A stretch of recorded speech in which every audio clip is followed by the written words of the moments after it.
Well, well, well. This will be your Raw review for April 21st, 2014. As you see with the title of the video, I took a survey. Survey says probably have to still think Justin Bieber's cool to have liked the show tonight. Well, we'll go ahead and go through it. Good, the bad, and the ugly. The Did you say Summer Rae? ugly? Yeah. Yeah. Something like Oh, that. my bad. But anyway, Daniel Bryan and Brie Bella come out to celebrate their marriage. Here comes Stephanie McMahon. Yay, how exciting. Stephanie sarcastically congratulates Daniel Bryan and Brie Bella on their wedding and tells them that Daniel Bryan's wedding present is a WWE World Heavyweight Championship match with Kane at Extreme Rules. And then Kane's music hits. Oh boy. So Stephanie starts screaming, "Not now, Kane! Not now, Kane!" And Kane shows up by the announcer's table and attacks Daniel Bryan. Just riveting stuff here. Kane stalks Brie Bella, but Daniel Bryan starts to fight Kane to get him away from her. Kane sends Daniel Bryan into the barricade. And then Kane gives Daniel Bryan a pretty weak-looking tombstone piledriver on the floor. The entire time, Stephanie's yelling, "That's enough! Not now!" etc. Kane gives Daniel Bryan the tombstone on the ring steps, which actually looked pretty good. The EMTs put a neck brace on Daniel Bryan and put him on the stretcher. Kane throws Daniel Bryan off the stretcher and clears off the announce table because, again, as I've said a bunch of times, you got to make sure the landing's safe for the guy you're trying to beat up. And Kane gives Daniel Bryan a tombstone on the announce table. The announce table doesn't break. Maybe one time, Billy made this point before our review, maybe the one time it was a good thing, because he could have gotten hurt, but Stephanie's calling Kane a bastard. We get a commercial, and then after the commercial break, more riveting television. Stephanie's holding both belts and sarcastically asks for a warm round of applause for Daniel Bryan as he gets taken out on a stretcher. For me, this whole fucking thing fell flat as shit, because out of nowhere, all of a sudden Kane is the demon again, merely because of one conversation with Stephanie. And to me, it's absurd for the WWE to do this as their first build for Daniel Bryan, a much asked for World Heavyweight Champion, Daniel Bryan. A lot of people wanted this, and what do you get? All of a sudden, Kane comes out of the suit. He's the devil's favorite demon again, supposedly, whatever. And then now he's just randomly attacking Daniel Bryan because Stephanie doesn't like him. You know, it sucks, man. To me, this storyline has nothing behind it. There's absolutely I mean, think about it. What is behind this storyline? Again, one conversation with Stephanie. All of a sudden, Kane's attacking Daniel Bryan. Why? I guess because Stephanie doesn't like him. And this is the big first storyline that they put Daniel Bryan in as the quote-unquote new face of the company. I think it sucks. It's fucking utter trash. I didn't like the Team Hell No thing, but I think even that would be better than this. But at the end of the day, it's fucking garbage. If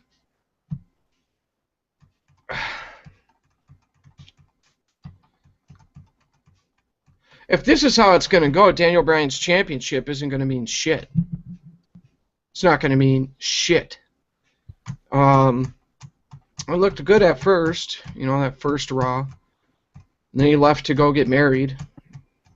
And other things going on in his life, which we'll talk about more in the VIP Overtime video, along with other news and stuff on the website. But I don't know. MG, this is trash. I mean, this is a poor excuse for a storyline for their new champion, a guy that they're supposedly trying to make the face. And I don't care. I mean, I don't care. I know Daniel Bryan's going to retain. And who gives a fuck about Kane at this point? No offense to the guy who plays the role. But I mean, as far as the character, who gives a flying shit? I called this way before they even put the bet on Bryan. I said I don't want to see it because they're not going to book it right, and here you go. Here you go. Who gives a fuck about Kane at this point? Is he a legitimate contender? What has he done lately that makes you say, yeah, he's a real threat to taking the title off of Daniel Bryan? Nothing. Nothing about this makes any type of sense.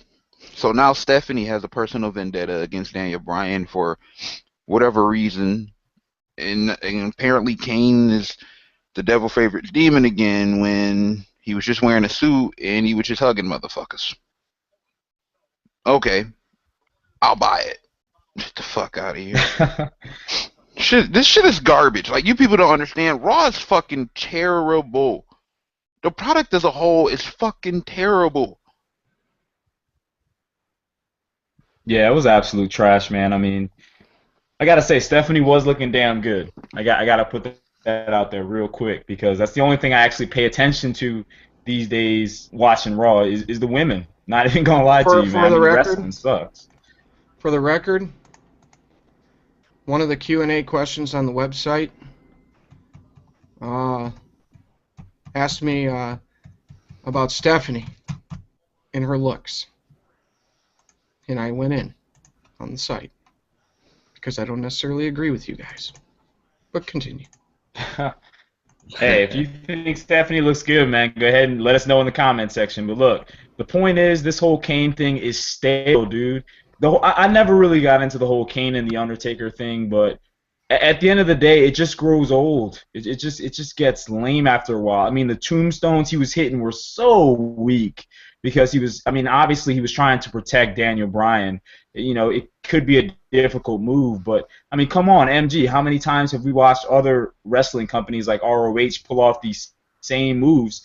And actually, me and you were talking about this the other day about how the tombstone is actually a basic move for other companies. It's not even a finishing move. WWE is the only place in the world where it's a finishing move. Exactly. You know, same with the super kick. Right. You know, it's just sad to me that Daniel Bryan's not getting any real respect. Instead, you know, the best heels in the company are getting fed to guys like John Cena, losing their credibility, and then that's it. And then we're stuck with these kind of feuds. Yeah, I agree on that. Daniel Bryan versus Kane. This is why I want as much as a lot of D. Bryan getting the belt, because I knew this is what they were going to do. Yep, and that's what they're going to do. It's going to be the CM Punk mid-card reign bullshit. It's going to be exactly the same as that. They're going to book him mid-card. He might go on last couple pay-per-views, but again, it's going to still revolve around Cena. That's what it looks like.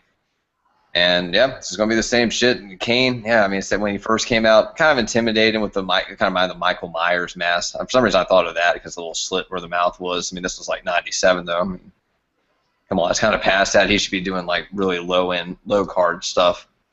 Good thing the tombstone that table didn't break though, because Bruce and MG would probably know better. To me, he should kind of be going forward a little bit on that, so he landed on his back. He looks like they're going straight down, so that would have broke. Could have been bad for his neck. And I also got more ammo that Steph is either having or is very primed for an affair a little bit later when we get to the Triple H segment. She's also wearing red, so there's another clue. And I'm putting all the pieces together like the Da Vinci Code right now. So go ahead,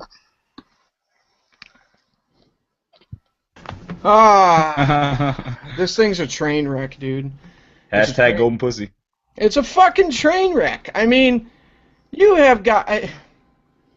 Is there another show with this many people who tune in on a weekly basis that's this bad? Can we think of one? Kardashians, maybe? Teen Mom. Okay. Anything Kardashian. Yeah. Well, as D Styles here to join in on the fun. It was a great show tonight, you know. What up, D Style? I just finished watching that the show. Why? I don't know. Yeah, I know, dude. You know what? I'm not gonna get I'm not sure where you guys are yet, but. Oh, we just got past Kane attacking Daniel Bryan. Just amazing stuff, you know. Okay, well, I guess we'll get to that part I want to talk about then. But, you know, I mean, so Kane for the 10th millionth time is this unstoppable beast. You know, it is what it is. For now.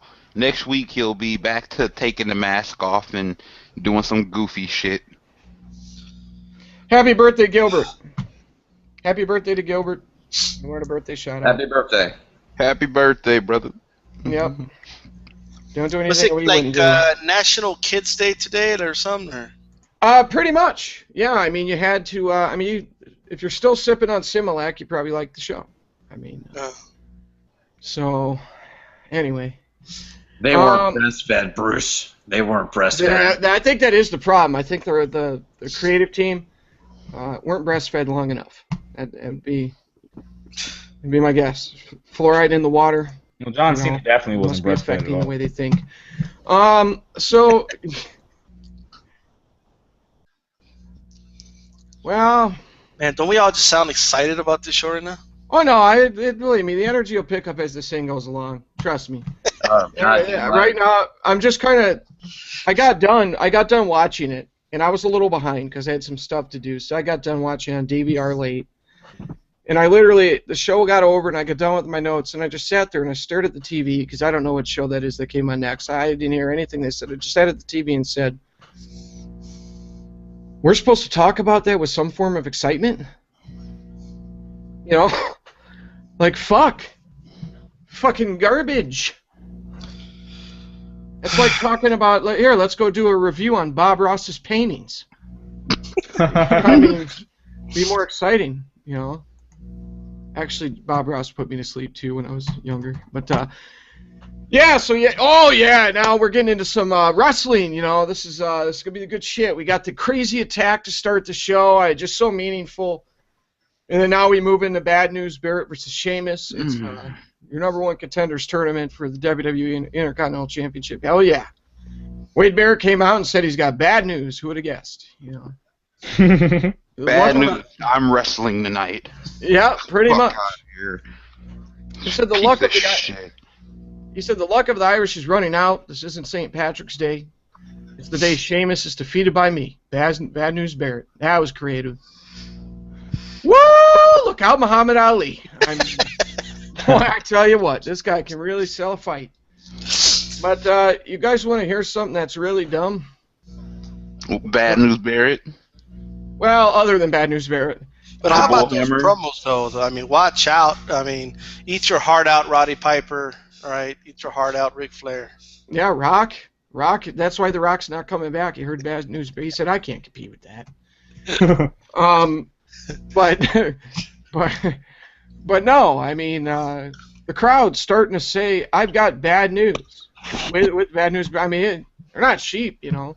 These people think for themselves and like to do sing-alongs with stupid shit, you know. So, you know, I don't really like the way they carried themselves tonight. So, No, that's some of the problem. They're saying people in Baltimore in the '90s carried themselves. You go to a wrestling show back then in the '90s, like, I mean, I heard people got like stabbed and shot.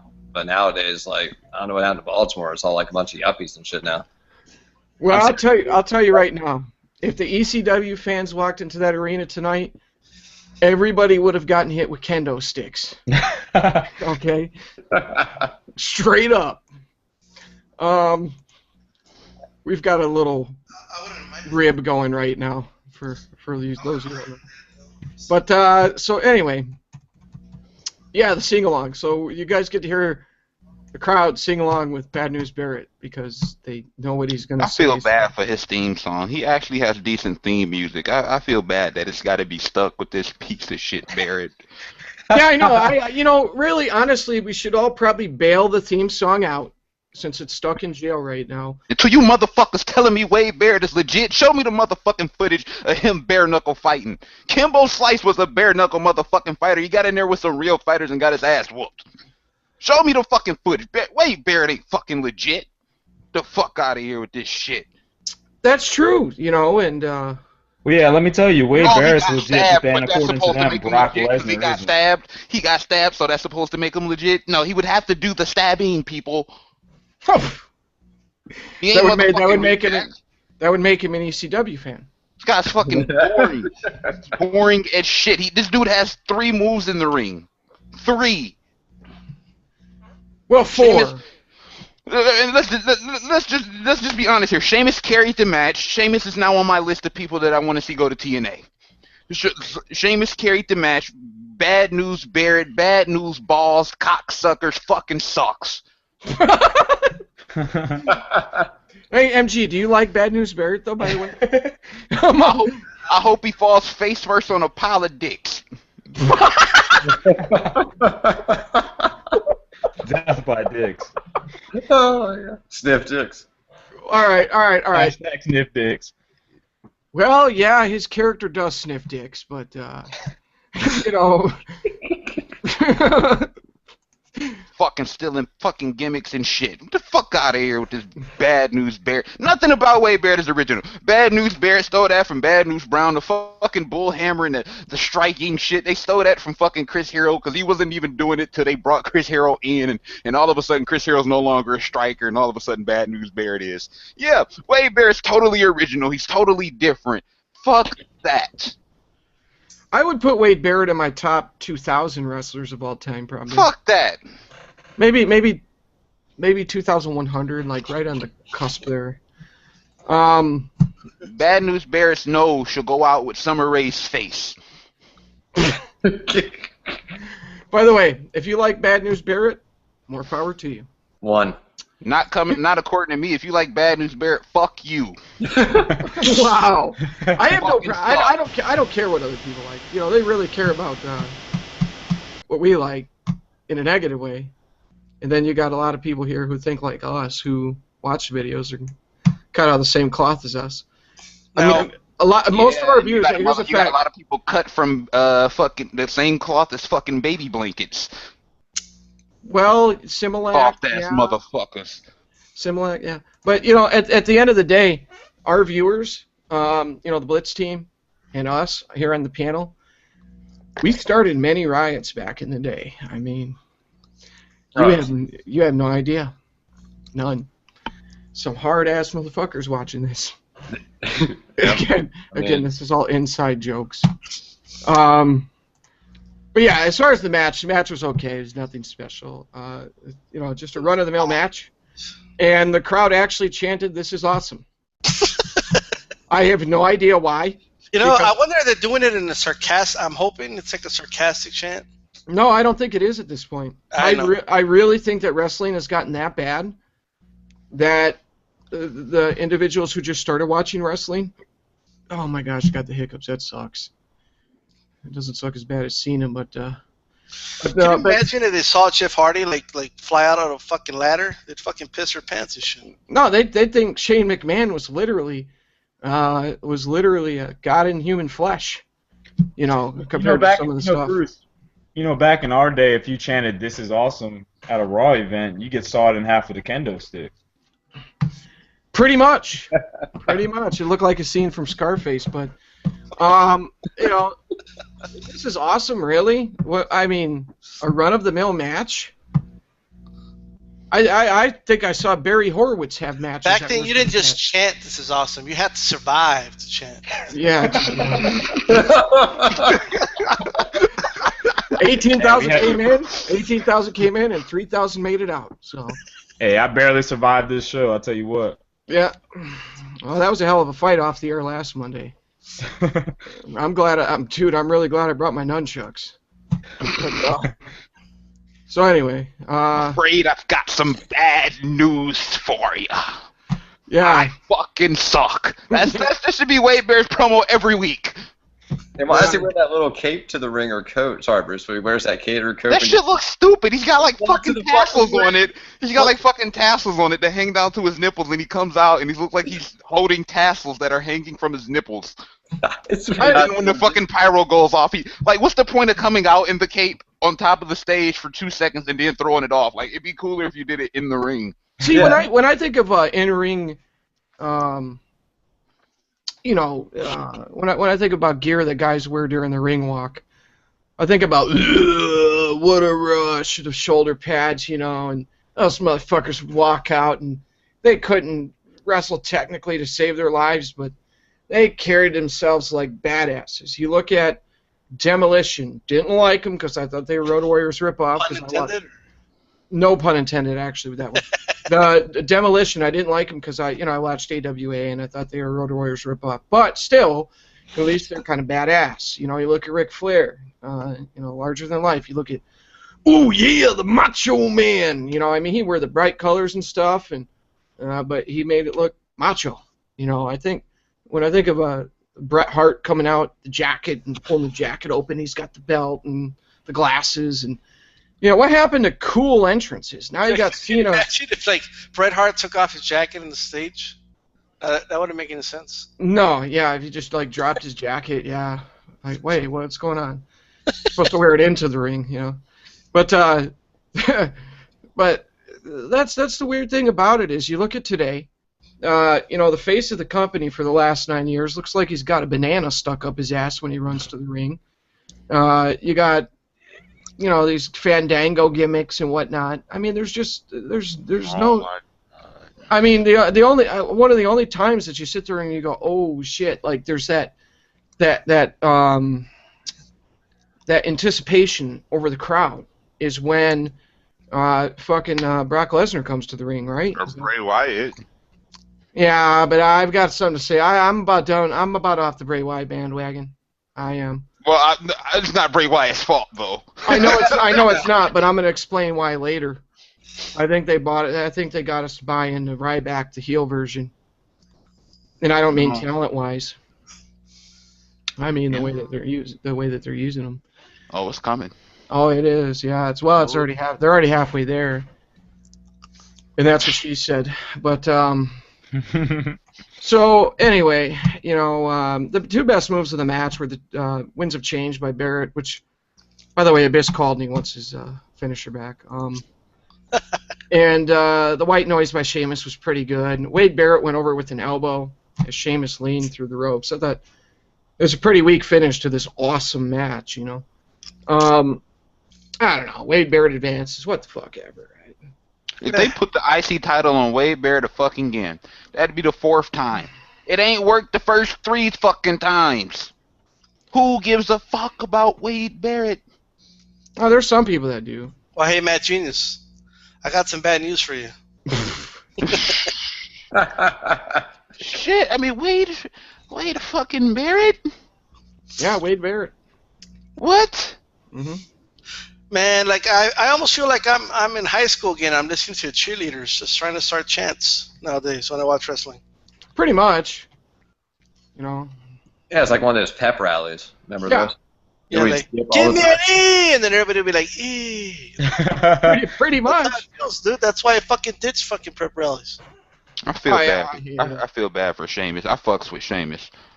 They book him so wrong. Oh my God, I'd turn Sheamus into the fucking biggest badass heel that they've got. But nope, he comes out smiling and shit. I'm gonna kick your arse because arse is a cool word, apparently. 1-800 feller.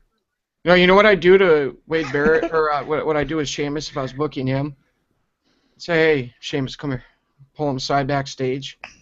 So you're wrestling Cena tonight, and I'd throw him a potato. I'd say, you know what to do.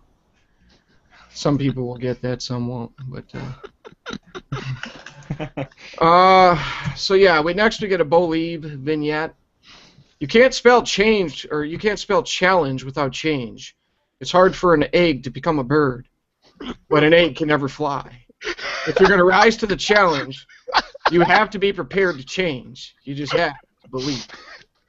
Oh boy. This shit is funny to me because I know what the character is.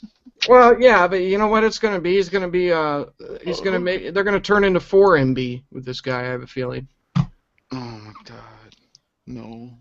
Yeah. They're gonna ruin them. I know they're gonna ruin them, but I'm just gonna enjoy these promos while I can because they're fucking hilarious. Now that Oh, by the way, breaking news here at Infowars.org.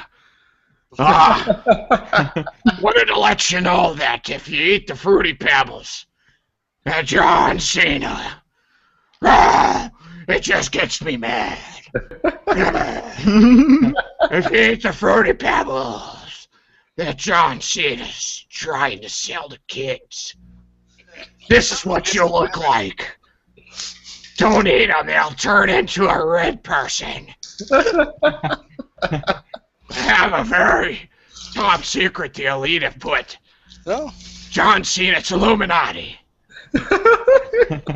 Illuminati. By the way, to all the Alex Jones fans, I am totally kidding. It's that's just a parody. The guy's done some good things, and That actually sounded like Vince McMahon, but it's all good. You're fired. But no, I can't do that. Alex Jones must have smoked like 50 packs of cigarette a day to fucking sound like that. Jeez. Sounds like his belly's coming up through his throat.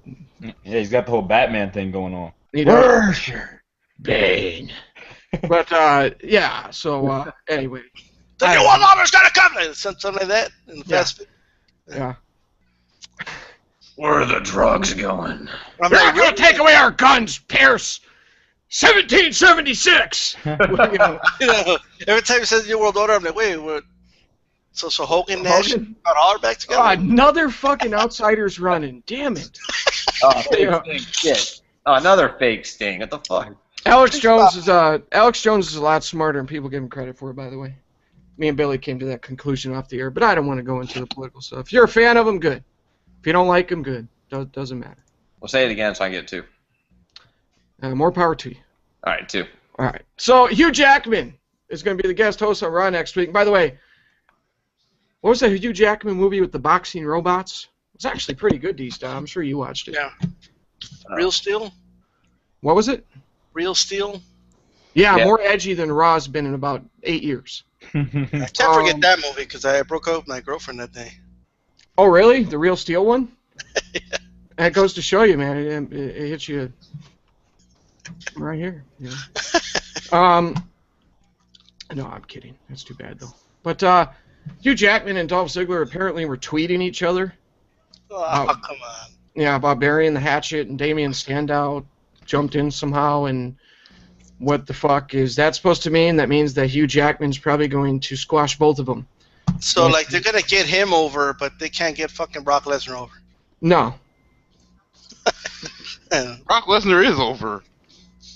Oh, well, you know what I mean. They don't push him the way they should. Well, anyway, moving on. This is all exciting stuff here, you know. Oh, by the way, you get to pick John Cena's opponent tonight. Yeah. Monday Night Cena. Billy Mays here tonight on the WWE app. You get to pick between Luke Harper and Eric Rowan, or Luke Harper, Eric Rowan, and Bray Wyatt. Yeah! Get on the WWE app. So yeah. It's like, how many of them do you want buried tonight? Tell us. You know? Yeah. Hey, I voted for Vladimir Klitschko. I don't know about y'all, but that's who I voted for. Oh, I'm definitely down for that. I'm down for that. Yeah, bring Vladimir Klitschko out there and have Cena talk some of that tough shit with him. Hey, Cena's got a good jab, man. Did you say Cena? Yeah, I don't think so. Now to hear the lyrics, he brushed her mouth like Colgate. Oh, yeah. That's the worst lyric I've ever heard. I'm not lying. I don't know who wrote it. It's probably him. Yeah, you'll be laying down and getting a tan. Even old fat Mike Tyson, even if he came out, you know. Oh, Mike Tyson knocks John Cena out by just blinking at him. I mean, he doesn't even have to throw a punch. 1 minute tops. Yeah. Not going to be that long, so. Well, anyway, as you can see, that's what we're going to do tonight. We're going to talk about all sorts of other shit, because there ain't much to talk about with Raw other than, oh yeah, in this segment, this happened, and it sucked. So we got a Bray Wyatt promo. We talked about being And by the way, I was still kind of on the Bray Wyatt bandwagon at this point, but something that happened at the end, I'm done. I'm done. Bray talks about being struck with the truth. It was bitter. Or no, the first time he was struck with the truth, it was bitter, intense, and he liked it because it was real. Kind of like Cena, right, guys? He's real. Womp womp womp. Yeah. He says free will has become man's biggest illusion. Actually, the funny thing is he taking notes from Alex Jones for these promos? I don't know. They're actually pretty socially relevant. I mean, either Alex Jones or the Antichrist, one of those two. I don't know. Actually, it sounded like Loki. That's just Jones or the Antichrist. Wait a minute, did you just compare Alex Jones to the Antichrist? It sounded like Loki from the Avengers. I'm saying Bray Wyatt's got to be taking notes from one of those guys. I think he did. mean, somebody creative enough could write that. I mean, I know we're used to like John Cena, but Well, yeah. He says, free will has become man's biggest illusion. They promise it to you and they take it away. What have we become? A nation full of mindless sheep, led by wolves and owned by pigs. I feel like I'm reading the Alex Jones Nightly News right now. Tonight, and I'm not saying there's going to be Alex Jones fans who will be like, oh, you don't like Alex Jones, I'm unsubscribing. I didn't say anything bad about him at all, just for the record. But, he said tonight would be a wonderful night for change. Tonight, they have left the power in your hands. Those fools, tonight, free will does exist. Tonight, you make a choice, and what fate you choose for your knight in shining armor. In other words, what he was saying is, John Cena gets beat down by one person, two people, or three people for about 10 minutes, and then just magically, like Mario, when Mario gets the star in Mario Brothers. Remember the original? dun dun dun. Yeah. Yep. All of a sudden, magically, John Cena's good. Good to go. Although Cena's head looks like those green things that Mario used to go into, the pipes. You're right. Yeah, bucket. He runs. I had to go back to Mario. It's been quite a few years, but yeah. He runs exactly like Mario too. He does. Yep. They're different. Yep. Yes, sir. All right. So anyway, will you choose bucket shit factor, right? Yeah. Will you choose the path of less pain for your hero, or will tonight be the night that John Cena learns the truth? The truth. Is this starting to really fall on deaf ears for everybody? These Bray Wyatt promos, because it's like, dude. Okay. He's got the whole world in his hands. Yeah. He said, the truth is we stand against you. At Extreme Rules in the steel cage, two monsters will enter. Damn right, John Cena, the monster that chewed up all the credibility of the professional wrestling and left. But he said, tonight it won't matter which monster has the sharpest teeth or longest thing. Is that what he really said? One thing remains the same.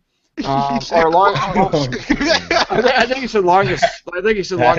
Longest thing. He said claws, bro. Yeah, I was trolling. You ruined my troll. I'm laughing at my own troll. Cosmic penis. Hashtag Big Blue Man. Oh, yeah. So anyway. He says, they do not love you anymore, John. Every time we cross paths, I take more of them with me. They are all coming with me. Well, that is, unless you still think Justin Bieber's cool and you like skinny jeans. Don't like pie. But, no, if you like John Cena, more power to you. But Great. He said, listen, John, listen as it happens. They will sing with me. And he tried to get the crowd to sing. He's got the whole world in his hands with him. And the crowd is kind of like, they didn't really sing it. They thought it was embarrassing, but, they could fandangle, though. They're like, wait a minute, WWE didn't tell me to like this guy. So, yeah, I don't know. Fuck Baltimore, man. There's some good people. I know I have some good friends in Baltimore, but they even say that city's a shithole, so fuck it. Well, the promo was actually pretty good, but... I'm sorry, I much from Baltimore. Fuck it. Yeah, if you're from Baltimore and you like it there, what, Billy? More power to you. 4. More power to you, yeah. 5. Whatever floats your boat. There's no one. Whatever makes you happy. There we go. Um, It's a lovely city. it is. I actually use the word lovely. Okay, that's a little bit. A city that never sleeps. There we go. If Cena floats your boat, you deserve to hit a fucking iceberg. All right. Well, now that we're on. You're free to like him as much as you want, I guess. Speaking of the Titanic, this is your Raw review tonight. You know, Hindenburg. Yeah. But no, I don't know, man. Bray Wyatt cuts good promos. It's not bullshit. But at the end of the day, when you know the company doesn't necessarily take him seriously, then why the fuck should we care? Because, you know, Cena's scared of him, but he's not scared of him, so I don't know. He's scared of him sometimes. I don't know. It seems to me like they're trying to get this song trending or something. And Yeah. That's all it is, man. Like, we gotta really get the song trending. It's trending, Michael. It's trending, Michael. Yeah. Like the other day at the Pacers game, they were, singing the song, look, because they're Wyatt or something. Like, that's all they want. They don't care about the actual match or selling the match or the matches. No, Bray Wyatt does sell the match. Cena that does. Hashtag Buckethead Factor. No, I'm talking about the company. The company doesn't care about that. They're more interested, right? I guarantee you there was a meeting and they decided that we got to get this song of Wyatt going, Well, Cena's such an Yeah. Yeah, rip it off. But no, Cena's such a good guy. You always hear how he's a good guy, right? He wants to help out the younger guys. According to who? Well, the Believers. He ain't helping out Bo Dallas. Shit. Probably not. But it's not organic at this point. They're trying to get the song going. This whole show wasn't organic tonight. The whole show wasn't organic. It felt like people who, I mean, they might as well just come out there with their cards and read the lines. And tonight, John, you will pay dearly, and I will go full force. I mean, next week they're gonna put plants on the stage, like to start singing the song and shit. The piped in chants aren't enough. Yeah, you're right. Yeah. Motley Crue. On the cruise. You got me. Coming for you. Yeah. You got me, man. Now, yeah. But no. Yep. but honestly, I mean, Cena's a good guy. Let's give him the benefit of the doubt here, right? He's a good guy. We all agree he's a good guy. Shit. Yeah, well, he's a good guy. I mean, he's a good guy. John Cena? He does make a wish, man. I mean, come on. Oh, yeah. So does everybody else. Shit. Well, he's healed a lot of kids in now, like 10,000. I've done volunteer work. Don't get me wrong. See me running around talking about it like this. I'm trying to get over. Like, here's my thing. Don't get me wrong. Doing Make-A-Wish is a very good thing. Of course. My thing is, they're doing it for him to get over. That's why they're doing it.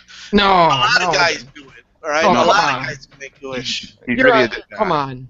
This is not InfoWars, dude. That's a conspiracy. That I actually believe. Yeah. Anyway, but I mean, come on. Illuminati Factor. He spends time with the In truth. fact, there's athletes out there that do it, and you never hear about it because they don't put it out there. But my point is, forget all that. We've established that many times in videos before that the doctors are the heroes, the soldiers are the heroes. John Cena's a rich schmuck who could give a fuck about all of us. Goddamn right, 100%. All right.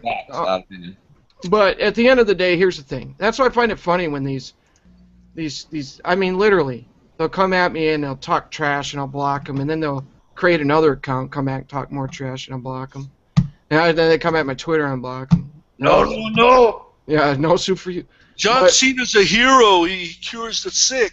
Yeah, and it's like he has no idea who the fuck you are. You know, he could give a fuck less about you. Like, literally, if you got in his way when he's driving down the street, he'd probably run you over. You know? And like, to be fair, he doesn't have to care, But no, he doesn't. Stop pretending that he's like some unsung hero or something. Like, I don't know, like, it's stupid.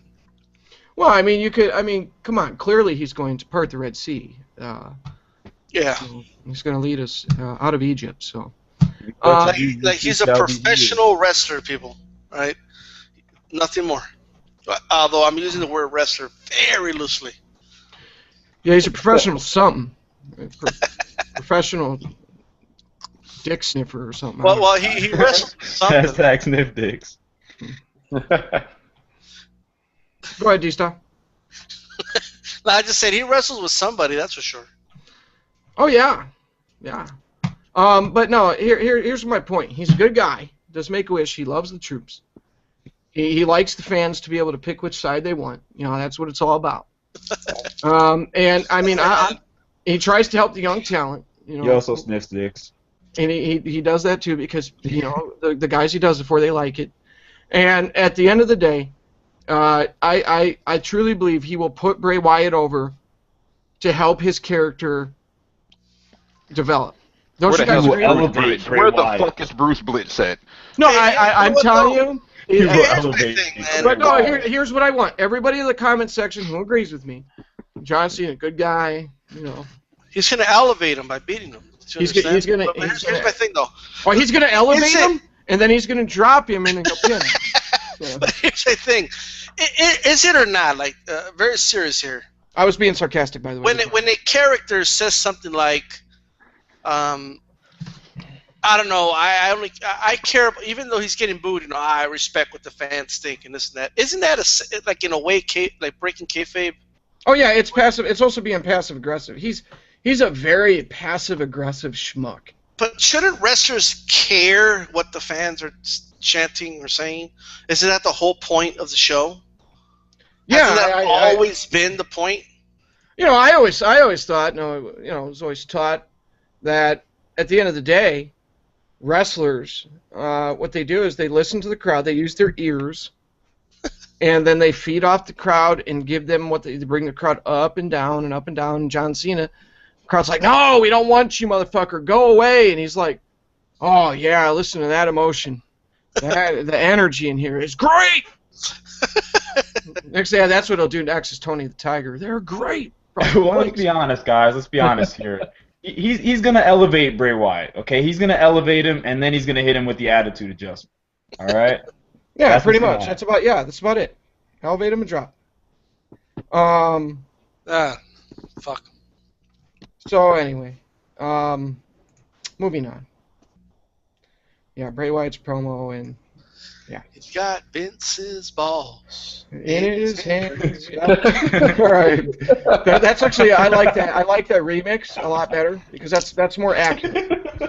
Because if it was John Cena, it'd be he's got .001% Could you of the imagine world. if he sang that? Like, I would be all for that. You know, what did Vince call them? Grapefruits? Yeah, grapefruits. Yeah. You know, he's got Vince's grapefruits in his hands. Yeah, Vince's That'd be epic. grapefruits in his hand. It's actually pretty catchy. Yeah. Not the whole Boy, Vince's grapefruit. In his mouth. Nah, right.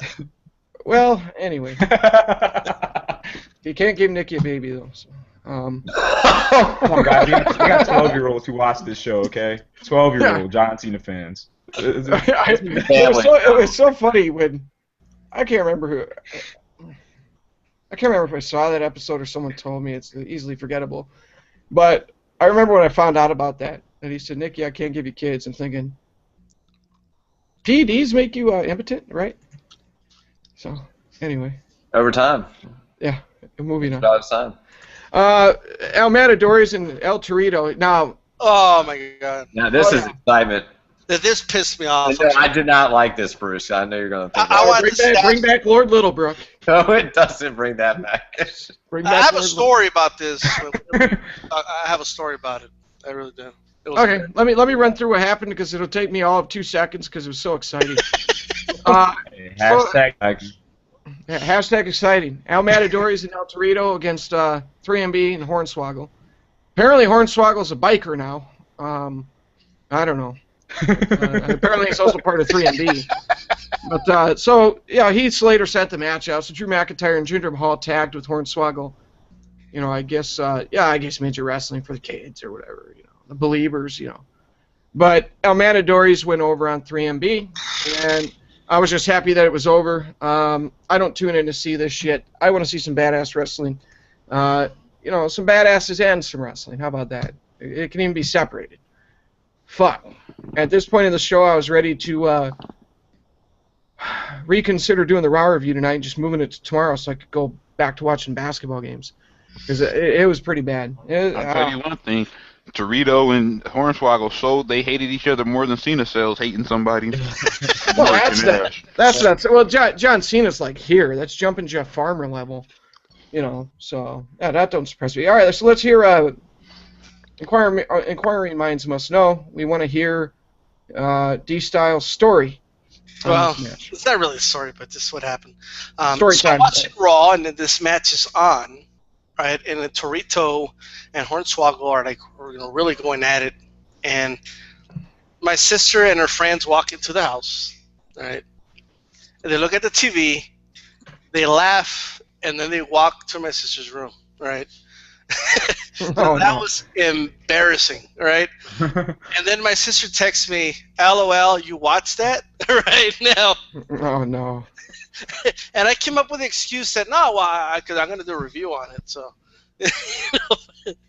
yeah, I'm just saying, it's not something you want to, that's when your sister tells you, what are you doing watching that, you know? It was kind of embarrassing. Like, you know, like there's something wrong with what you're watching. Right. That's that hashtag. It's not what it looks like. I've got some bad news. Even your sister thinks it's lame. So, yeah. Well, moving on. Evolution arrives. They're all in dress clothes. Yay. So we get an Evolution promo after a 5-minute entrance because you know this is gonna be epic. Like literally, it took 5 fucking minutes to get to the ring. I was waiting for the Undertaker's music to hit. Like, whoa. I know, Triple H. Hey, how like about this. Triple H, man? Nobody could have gave that dude a Halls before the show. No, here we go real quick. Let's watch it again. Triple H. He lost his voice. He lost Triple H has been eating that golden pussy, man. That's why. No. It's not that though, Ross. He lost his voice, right? And I was saying for a while now, Steph is primed for an affair. That usually implies a long fighting. Think about it, guys. It's a long fighting match between the two for a couple hours. That's a good point. During the week, he's lost his voice. They're fighting. She's wearing red dresses and shit out there. She's yelling at people, like all getting into it. Panties getting wet. She's primed for an affair. Has already had one. So we're Evolution. We're unstoppable. Like, stop talking, dude. Like shit. You would think that with his voice being gone like that, he would have just stood there. Well, guys, obviously he just re-interviewed for his job with Mr. McMahon. Okay, that's obviously what happened there. I'm telling you, him and Steph are fighting. You watch. They'll be divorced in 2-3 years. Man, you want him to be divorced bad, huh? Not me personally. I'm eyes on somebody else, but I'm just saying, like, No. I just like calling shit like I see it. Yeah. So anyway, There's a couple of fights getting intense. they do. God, Vince's balls. So anyway, Triple H was hoarse. If Steph don't give you none, I'm here. Yeah. But he talked about spanking. Yeah. Yeah, he was spanking it. Oh, that was edgy though. I mean, really. Well, he was spanking it. He said. Well, he said he spanked the Shield. That's right. Humiliating and humbling the Shield. Orton talked about setting the world on fire. He must be in the. He must be in the Illuminati. I'm thinking at this point that I had a hunch this whole time. Yeah, it was up there with like the Bash and the Beach, you know, Hogan and. One of these weeks we should troll the hell out of YouTube and name our Raw review revealing Illuminati or Illuminati secret revealed, and like go through the whole video. Yep, he's Illuminati. Because that's what people do on YouTube. They're like, oh, it's, you know, man, I saw Blitz. He put up a diamond. You see when he walked down the ramp, he looked 3 times one way and 2 times another way. That's a sign. Yeah. You got the 3 and the 2, and you got times by 4. All right, everyone, really quiet. Billy, you ready? Yes. All right, here we go.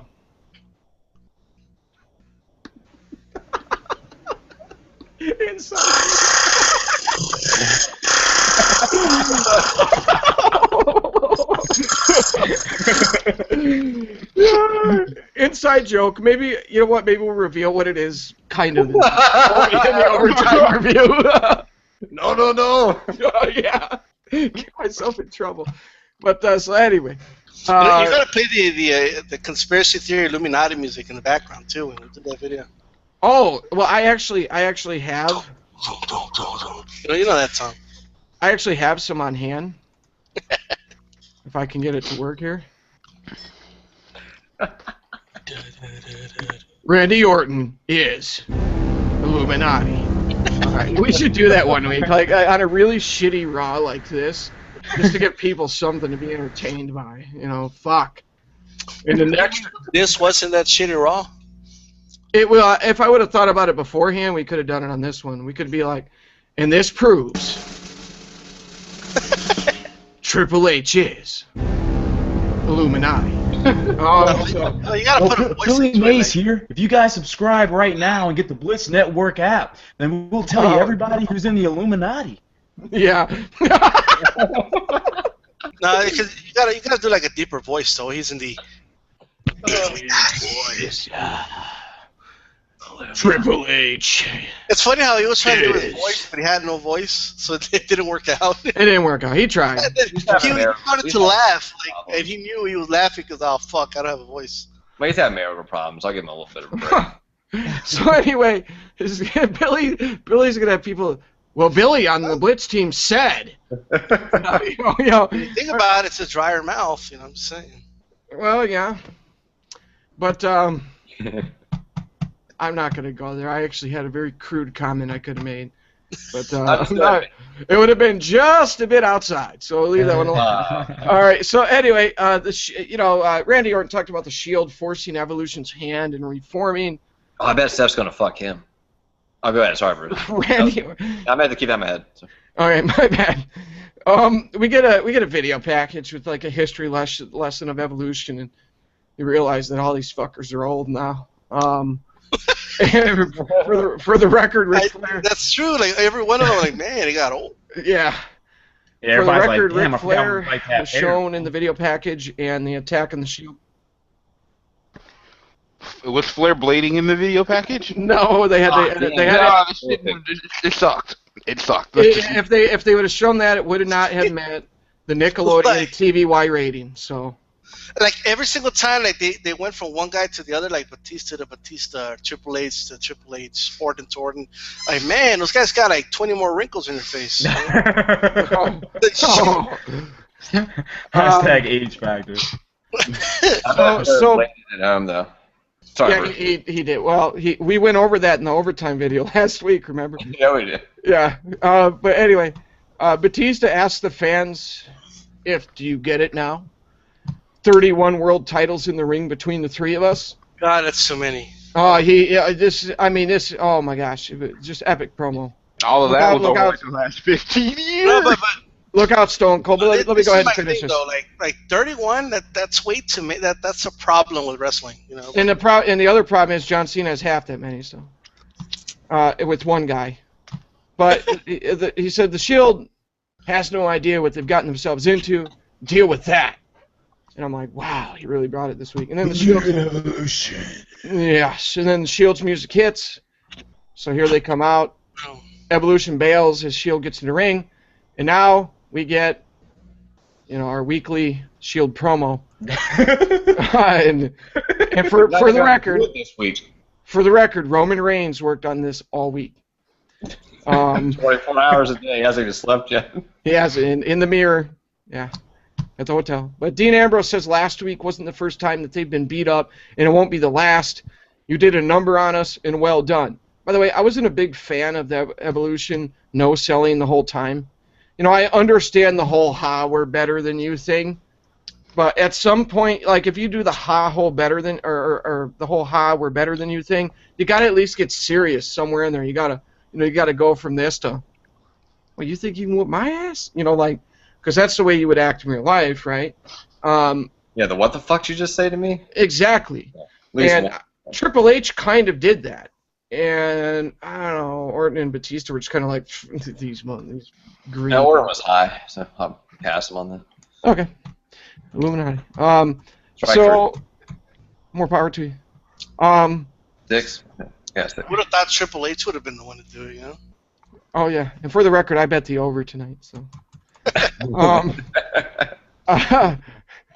So anyway, he said, Mr. Cerebral Assassin, do we look humbled to you? Do we look humbled to you, Triple H? There's a reason you hired us to protect you and that little cream puff Randy Orton. Now we're getting edgy. You know, Ooh, this is awesome. Yeah, this is a cream puff. I kind of like that, to be honest. I did too, because you're not used to hearing him talk, you know.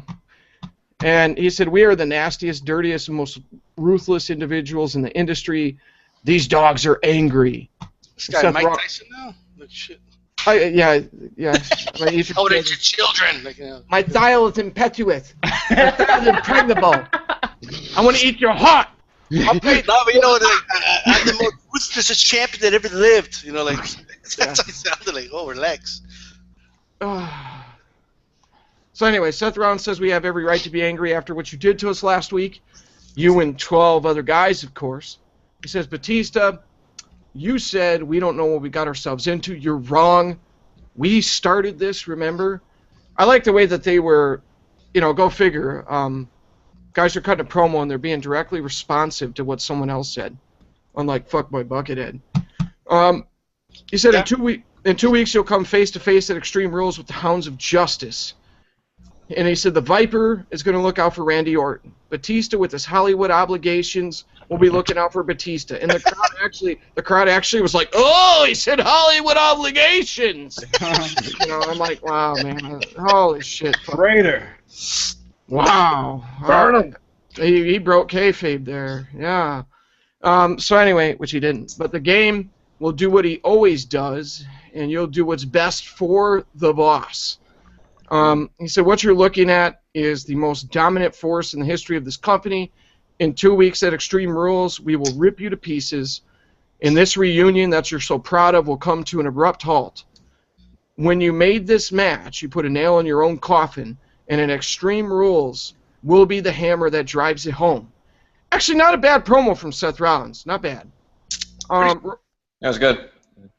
Roman Reigns actually got a series of lines this week. Holy shit. He did. His best promo he's cut has been on Main Event. And What was that? The one where he said Crystal? no. The one where he's talking to... It was the Main Event after he speared Triple H. It was actually decent. I wouldn't say it was great, but it was decent. Well, is it the one where he said believe, or is it the one that he says shield? He said both. He said both.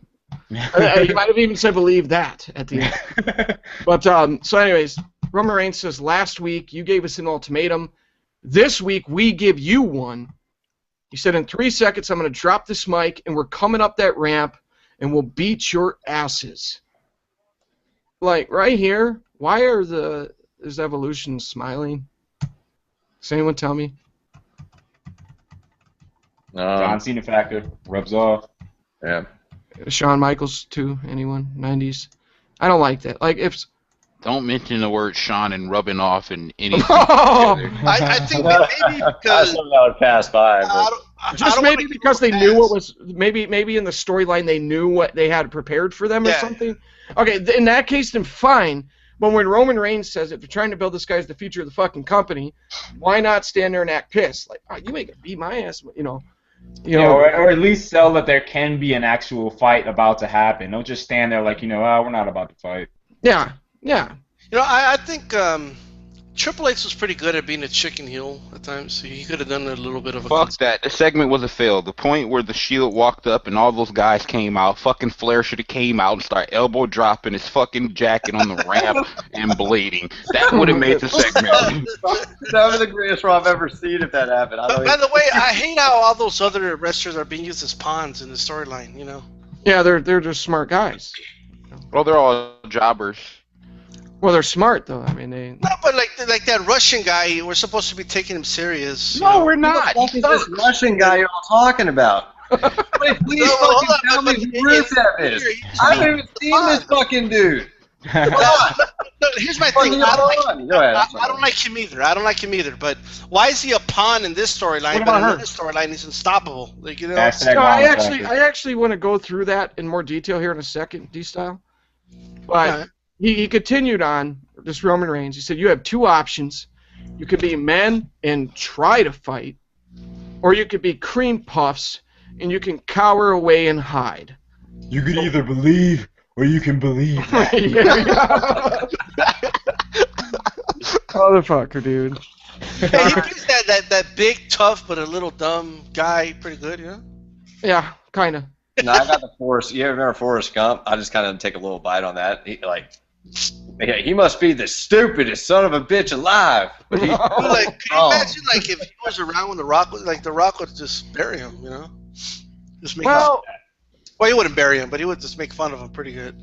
yeah, well, yes and no. I'm Roman Reigns. I'm tough. I could just picture what he Oh, would do. yeah. I could see that, too. Oh, you- rah, rah, rah, rah, I'm going to kick your ass. You know, he would just do something like that, you know? He would probably say something to the effect of, oh, I'm a cream puff? Well, then know your role. Walk your ass down. What was it? Know your role Boulevard, Jabroni Drive, check into the SmackDown Hotel. And he would do this. But anyway. So, yeah, like I said, they start going up the ramp. Here comes the heels. These were the heels that came out. Alberto Del Rio. Okay, fine. Alberto Del Rio's kind of stuck right now, right? Fandango. I don't know about Del Rio being stuck. He's buried. You remember, he lost that title to Cena and it was over. Oh yeah. He's on John Cena's. He's on John Cena's.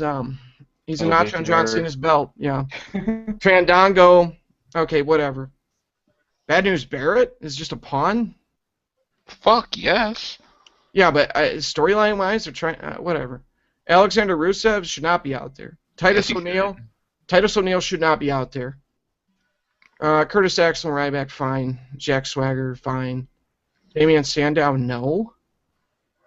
Well, Damien Sandow's in that Cena category too. Well, he is, but I'm just saying, character-wise, it makes no sense that these guys are just going to do what the boss wants. Right. No. So, but whatever. Triple H says, or option 3. There's always an option 3. He went in his Believe promo here. In life, you either adapt or you perish. That is evolution. So if the Shield doesn't attack, they just stand in the aisle yelling at evolution. And next, Adam Rose vignette. And I'm going to walk away for a minute because I know what Mad Genius is about to do, and I don't want to hear it. He did this to us during the VIP overtime review last week on the site, and it was stuck in my fucking head all fucking day. So I'm gonna let you guys have at it. You got a I'm lot. not gonna do it. No, after you tortured me with it, misery loves company. I'm not gonna do it. Go ahead, guys. What do you think about lollipops, MG? They don't. Okay, man code number 1. No grown not- man should be walking around with fucking lollipops in his mouth in public. Man fucking code. Let's talk about some more man code. Let's go with that If you conversation. walk around with a lollipop in your mouth, you deserve to get snuffed. Hashtag man code. Exactly. If you walk into a bathroom, fucking use a urinal. If you don't stand right next to it, dude, go a few away from them or just go into the stall. Stupid. Like I said, And MG, what does the man code say about zippers? You should never, ever zip up another man's pants. Ever, ever. Under any circumstance. Man code number 3. You should never be a John Cena fan if you're over the age of 18. Put you in direct violation of the man code. What about 16? No, even 16. That's the age where you start. That's the age where you're really trying to get it in. When you're in high school, you're around all them girls. John Cena ain't gonna help you out, bro. Damn straight. Hashtag fruity pebble factor. Oh, John Cena's Fruity Pebbles are right. He likes his pebbles fruity. What about guys hugging after games and shit like that? No, there's no reason why guys should be slapping other guys' asses, hugging. No, you give them a little The high. whole NFL then. Go with the high five. Like, personally, like, You see it all the time in sports when people win championships. Like, I don't want another grown man jumping up on me and I'm walking around carrying him around while after I won a championship. You got two sweaty ass men, one's carrying the other one, and they're happy. No, that just don't work out. Like, I don't want a pile of sweaty ass dudes laying on top of me because we just won a ring. That's a bunch of balls hitting your face and shit. That's not right. If you're a grown man, you should not hang out with rabbits in fucking rabbit suits and play Hungry Hippos and suck on lollipops either. Right. It's just the truth. Yeah, they should make that law. You said the law? They should make it the law. Lollipop. Oh my god. Fucking Adam Rose. Where do you think this Shield goes, MG, there with Evolution and the Shield? You gonna say it's not gonna? You don't think it's gonna hurt the Shield, do you? Think you probably put him over? I mean, more than likely.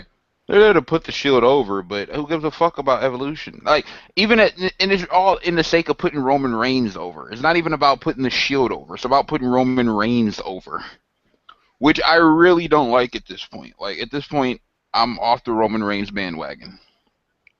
Fuck Roman Reigns at this point. What is special about him that sets him apart from? See, and one thing people have to understand is, okay, he might, he has the quote-unquote look in the WWE terms, but with all the wrestling that I watch from outside of the WWE, what makes Roman Reigns special? What makes him better than a Kevin Steen? Obviously, aesthetically speaking, he's probably got the more prototypical look than Kevin Steen, but Kevin Steen has a way bigger it factor than this motherfucker. He can wrestle better and he could talk better. And he carries himself better. Oh, yeah. Well, he carries himself way better. A guy like him, or, a guy, people talk about how athletic Roman Reigns is. Look up Brian Cage. This motherfucker's doing lion salts and shit. Like, what about Roman Reigns is special? Well, I mean, whoever comes out on top of all this is going to be buried to Cena, so it doesn't really matter, really. No, they're not going to feed Roman Reigns to Cena. That's the thing. You think so? No, Roman Reigns is the next guy. He is the next guy. But here's my problem, though. With the way that they're booking the Shield right now, the fans aren't really buying it. I know the Shield is popular. There's people going to be like, oh, the Shield is really popular. They are, but they're not as popular, in my opinion, as they should be. And part of the proof from that has been the reaction that they've been getting from the crowd. And I'm not just saying just from this show, but for the last couple of weeks now, they've been people are getting kind of disinterested a little bit with the Shield. I mean, I think it's partly part of these feuds they're getting put in. Not just the feuds, but the way they're being booked as a whole. Yeah. I mean, you look at all the talent that Ambrose and Rollins have. I mean, the fans, when Rollins is in the ring, the fans go nuts. When Ambrose starts doing what Ambrose does and acting crazy and shit, the fans go nuts. Like I said, it's all in how they're booking these guys. Like, by now, these guys should have already been 3 established single stars. Yep. That's what they need to do, man. Book them in the ring. All this trying to do all this stuff they're doing outside the ring, it's just not working. Just book them in the ring, man. #believe that. You're trying to have wrestling on a wrestling show. That'd be hard. I've never liked the idea of a company, looking at a guy and saying, all right, he's going to be the guy, because what happened to just letting guys, in a way, compete for that top spot? That's not how WWE does things. They never have. Well, they never have, but it's happened whether they liked it or not, No, it's only happened with a couple of guys, with maybe one guy, Austin. It happened with Austin. And Austin's really it happened with The Rock. They wanted The Rock to be a face. It didn't work out. He went heel. But they turned The Rock face and heel depending on what was happening with Austin. Yeah, but he was not over like they thought he was going to be, though, at first. Rocky No. was not working out. But you got to remember, Rock has that quote-unquote, he had that quote-unquote look. Like, It's not. Austin might be the only one who didn't have the quote unquote, 6'5", jacked up dude. Austin might be the only top guy who didn't have that. I mean, I don't count Shawn Michaels.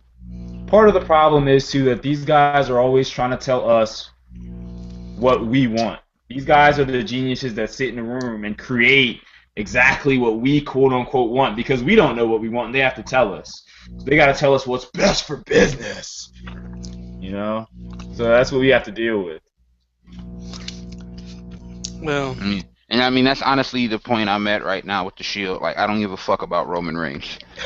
My concern. No, just being serious. Like as a guy who's watched Ambrose and Rollins for years now, fuck Roman Reigns. yeah, Fuck him. I don't give a fuck about the quote unquote look. I don't give a fuck about this quote unquote it factor shit. I don't give a fuck about these promos and storylines. I give a fuck about who's the best wrestlers. That's what I care about personally. If you don't feel that way, fine. But me, I just give a fuck about who are the best wrestlers. And to me, Roman Reigns he wouldn't even be in my top 30 in mainstream wrestling right now in terms of in-ring talent.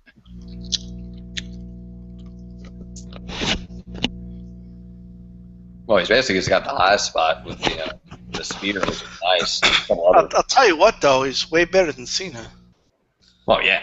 Well, Cena doesn't make my top 500,000 of all time. He's got Vince. But that's my Look, man, you don't understand. I'll settle for anything to get Cena out of the top right now. All right. But see, that's the point, though. You're willing to settle just to have Cena out the top. I don't give a fuck if Cena wasn't there. The show is shitty. The booking is shitty. Yeah, I don't like the product as a whole. I don't like their philosophy. I don't like what they stand for. I don't like what they're doing with a lot of these talented guys. You don't like the way they carry themselves. Well, I definitely don't like the way they carry themselves. I mean, you look out in the crowd, you know what I'm saying? You got a bunch of motherfucking nerds and shit. You know what I'm saying? 30,000 real motherfuckers walk in and 2 walk out. That's what it was. Man. I go to show the Capitol Center back in the day, man. Fuck, I mean, I got in a fist fight with a 38-year-old man back then. I was 7 or 8. I had to punch him in the damn kneecap and get away. Yeah, but I'm pretty sure if we go down the list of guys who our list of favorites of all time, I'm pretty sure a lot of them didn't have that quote unquote prototypical WWE look. I mean, Savage with the the way he dressed, and then not prototypical WWE look. Austin, for me personally, not prototypical. Eddie Guerrero, Brock Lesnar would probably be the only one in my, Brock Lesnar or Kurt Angle would probably be the only guys who made it to the top of the company who, had somewhat of a prototypical look. Outside of that, nobody else in the company. I mean, Rock, obviously, but I don't care for Roman Reigns at this point. I don't. Well, Rock wasn't really that big though in his first run. In his first run, no. He still had big dude, but yeah, he didn't trim up yet. He didn't really trim up until he left and came back after he filmed Scorpion King. Yeah, I think Roman Reigns. I think he's really fucking slow. Just really, really slow. It's just he might be a smart guy, but just some people take longer to learn. Which doesn't mean they're stupid. No, that's their fucking developmental system.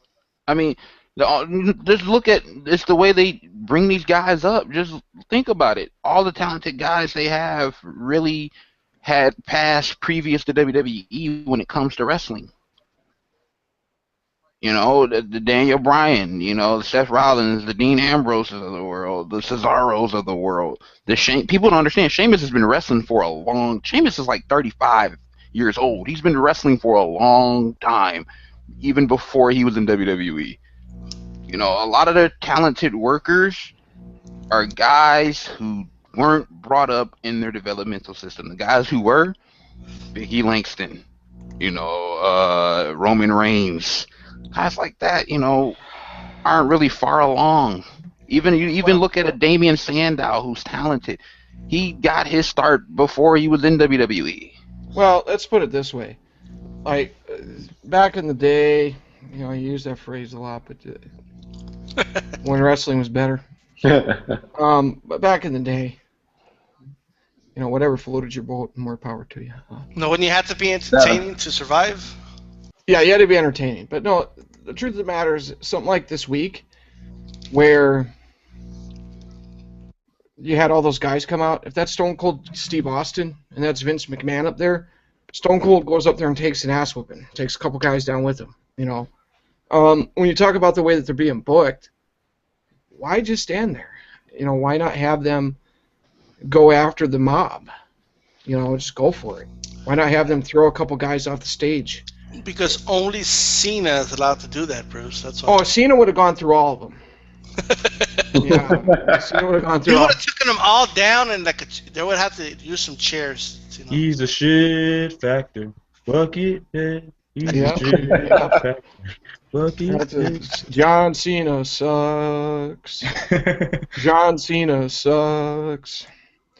Your time is up. My time is now. John Cena sucks. So, you know, at the end of the day, what it comes down to is, like, in a situation like this, why not have the Shield come out there during that midget match and just, like, do this before the midget match, and then have the Shield come out and just start decimating 3MB and Los Matadores and throwing them through tables and shit. Or here's a thought. Like, this is a crazy thought. Okay. What if they started jumping in the guys that were having matches, right? The ones that jumped on last week. Yeah. You know, like that wouldn't be bad. Or that, you know, that's making them into too much of a badass faction. You know, it's like now that they're baby faces, they're not attacking anyone anymore. You know, I don't know. Well, They always have to book their baby faces like fucking fairy boys until the pay-per-view. Where they get beat down and they're the underdog and it's them against the system and same old shit. Alright, so moving on. Like I said, I got the Adam Rose vignette, which I kind of hit on here while I was doing something. Oh yeah, there's some hitting on going around here. Yeah, That well, fucking Adam Rose shit. yeah, it looks so stupid. The next Fandango, the next Brodus Clay, it's gonna suck. The Usos against the Rhodes brothers. Ooh, Yeah, so Cody and Goldust for the 50th time in the last couple months. With Ryback and Curtis Axel on commentary. Ryback talked about his dad serving Kurt Hennig as a bartender and being 13 when he watched Goldust back in the day, and now I'm 32 wrestling the guy. But he didn't go for an old guy. Probably the most entertaining part of the match. it was. Yeah. Ryback was killing it on commentary. Yeah, Ryback, who knew he had personality other than feeding me more? I mean, look at you guys. You guys been together for a while. You suck. Oh yeah. The match didn't last long. Goldust ate a super kick. Cody set up the crossroads and ate a super kick and took the 3 count. And I don't remember if it was an overtime video. It might have been an overtime video. It might have been the Raw review. I can't remember. We were speculating that there was a chance that they go out. You know, that maybe that was the beginning of their losing streak last week, which begins the breakup. So yeah, it appears that's the way they're going because Goldust tried to help Cody up. Cody pushed him off and walked away pissed off. So apparently this losing streak is leading to the breakup after all, which is good. So Ryback and Curtis Axel attack the Usos. Rybaxel, dumbest tag team name ever. Next to Team Hell No. But they take out the Usos. Ryback hit a shell shock finisher to punctuate it. I don't know if I really buy this whole Ryback and Curtis Axel thing because they were booked as just fucking jobbers for a long time. But if this feud is going to happen because the WWE's focused on setting up Cody and Goldust, fine, whatever. You know, it'll be pre-show stuff anyway. But I think the WWE definitely needs to restack their tag team division, and I'm not talking about Los Matadores. I'm talking about 3MB. The tag team division sucks right now. Emma versus Layla. Well, I don't know. Kind of like Emma, but it was really dumb because outside the ring, Santino hit Fandango with a sock, and that knocked him out apparently, just touching him. And Yeah, they'll and then we Cobra get a sock. little bit of Animal Planet action after the match too. And by the way, there's nobody who works for WWE Creative who has any right to ever talk negatively about the finger poke of doom when that's Santino's finisher. Right. Yeah. But Emma went over. In fairness, he hasn't won the WWE title that way, but. Well, Yeah, no. In yeah, fairness, though, Hogan actually did some Bruce Lee shit there. You guys underestimate how talented. Well, no, it was actually he's actually a Shaolin monk, and Sports Science actually came out and proved. yeah, they did. There was 3,284 pounds of form. He hit harder than Drago, harder than even Drago. Well, him and Nash did that thing afterwards, and they were concerned about it, making sure he was okay in that promo. By the way, off topic, but I hate that they ended Goldberg's streak and then that should happen. Oh yeah, in my Goldberg article, you just led me right into plugging the site. My Goldberg article, yeah, I covered that very thoroughly. Believe me. Doing this, I thought that was bullshit. By the way, I'm joking. Well, either way, Emma went over on Layla with a pink Cobra sock finger poke of doom. Jesus. Wow. Yeah. So now they're gonna sell pink socks too. And then after the match, the Cobra socks started molesting each other on some lame shit. I don't know what the fuck is that, So man? she goes from using a fucking Muda lock to a pink Cobra sock. pink Cobra sock. Yeah. It's honestly, that shit is retarded. Okay? Yeah, that's bad. That is like we're gonna look back in that in a couple years and be like, what the fuck were they doing? Like, that's stupid. That's up there with like some other stupid shit they've done before, but it's retarded, stupid. And now we get wrestling and we get Animal Planet. Like this is the type of shit that we're doing when they started going down the fucking drain, and WCW started to take over, and ECW started to become popular. This type of stupid shit with guys like Doink the Clown. This type of stupid shit, and they're going back to it. It's fucking annoying. What the fuck is that? On their hands, this is wrestling, man. Like there's been guys that have bled for this shit, and they're coming up with this bullshit. It's stupid. It's disrespectful to the legends. It really is. All right, Aunt Ro, happy birthday to you too. Happy birthday. But honestly, you know how many wrestlers have bled and fucking fucked up their backs, and for people could respect this business, and then you pull up stupid bullshit like this. It's retarded. And for the record, there's one guy you didn't name, MG. That's Bret Hart. It's top guy. In terms of what? Look. He didn't. Oh, look. I think to me he did. Oh, he was put together, but not. He wasn't Scott Steiner by any means. No, he wasn't Scott Steiner, but I think he was put together well enough. When you walk through the door, I want your back to be so big, you got to walk sideways. Your back can never be too big. Yeah. But I disagree on the Roman Reigns thing. I think Roman Reigns is a pretty good athlete. And okay, he's a good athlete, but is he a good worker? What in the ring sets him apart? Yeah, but how many singles matches have they had? Doesn't. I've been watching Roman Reigns. Well, okay, hold on. Now. Before Brock Lesnar faced RVD, because that was his first good match, was he a good in-ring worker? No. Was he a good in-ring worker until he got in the ring? A lot more legit than Roman Reigns is. What about The Rock? His match with The Rock. Who, Lesnar? Yeah. Match with The Rock at SummerSlam was awesome. Okay, and wasn't that kind of indicative of who he was in the ring with? I don't think Roman Reigns has had those opportunities yet. He's not that good. Like I said, I've been watching him for we don't know over that 3 years now. But he okay, and then they're stunting his growth by keeping him in this faction. Then we both. No, he's never been that good, even in development. Yeah, but the Brock Lesnar wasn't that good until he started working with guys who taught him in the ring. Brock Lesnar was a freak athlete. Okay, Roman Reigns isn't a freak. Brock Lesnar was fucking shooting star presses and shit, right? Roman Reigns ain't doing nothing close to that. If you bring up Kevin Steen, that dude's a cheeseburger away from a heart attack. Get the fuck out of here. Kevin Steen will fucking run laps around Roman Reigns any day. If that Bruce, guy I was just a little bit outside. In the ring, he destroys Roman Reigns. He is a cheeseburger away from a heart attack. Have you seen him? And he can do shit Roman Reigns can't do. Okay, and when Kevin Steen, if he does, goes to WWE and they make him One Man Gang Part 2. I won't be happy about it. Yeah, well, I won't. He'll be one man gang 2.0. I won't be happy about it. But I think he's still supremely more talented than Roman Reigns. I think you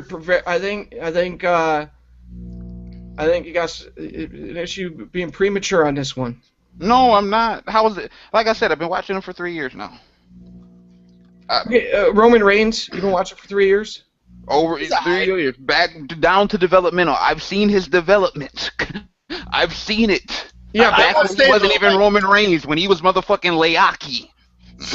I will say this, though, that, okay, spear, Superman punch, and what else does he do? No, like I said, what about Roman Reigns sets him apart? He's athletic, okay. What about him setting him apart? Reigns, I know. He helped to do a power bomb. No. And once again, you have to remember, I watch more than just WWE and TNA. I know, dude, you have to tell me. He goes like this. He goes, raw! No, it's not that. It's that at the end of the day, like, why? Okay, here's one. Gilbert Gottfried was a good talker, right? Okay. Yeah, he was. Yeah. Who are you going to cast for the movie Terminator? Gilbert Gottfried or Arnold Schwarzenegger, who can't fight, and Arnold Schwarzenegger, who's not a great talker, even though he has done some good inspirational speeches. Who are you going to? You're going to bring in Arnold Schwarzenegger because he looks like a Terminator and he looks like he could fuck someone up. He looks like it. I don't give a fuck about the look anymore. I know. What I'm saying is that I don't think Roman Reigns is Ryback or Jack Swagger in the sense that I do think that a guy, he looks like he would beat your ass a hell of a lot more than Dean Ambrose or Seth Rollins. I don't care about that. Okay, I understand that, but me personally, looks don't matter. Listen to me though. Listen to me.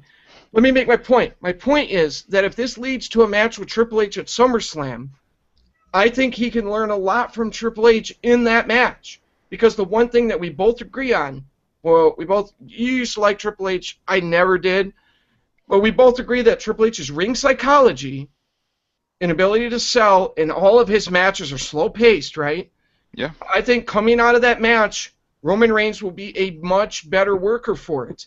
And sometimes that's what it takes. It takes. He's not good enough for me, though. Yeah, but you haven't even seen. I'm not gonna lower my standards for what I consider good wrestling. I'm not gonna lower them for Roman Reigns. Yeah, but okay, here's the thing. That's what you're asking me to do, essentially. No, I am not. No, I'm not. No, I'm not. I am not. Because there's no way in hell he ever becomes a better worker than a Kevin Steen or Michael Elgin. There's no way in hell. Kevin Steen would never be a top guy in the WWE, ever. I don't give a fuck about top guy. I understand that. I care about who can go. Kevin Steen will be able to go better than Roman Reigns ever will in his fucking life. Okay, let me make my overall point. My overall point is that I think Seth Rollins and Dean Ambrose are as good as they're going to get as workers, right? They're polished, okay? They're as good as they're going to get. What Roman Reigns and what the WWE is banking on and what some of us see in Roman Reigns is still the word potential. Yeah. And I think that he's going to get better. I think it's potential, Mad Genius. And better, I'm willing to sit back and... I understand. You want a polished guy right now. I get it. I totally get it. Seth Rollins is the best worker out of the three. Okay?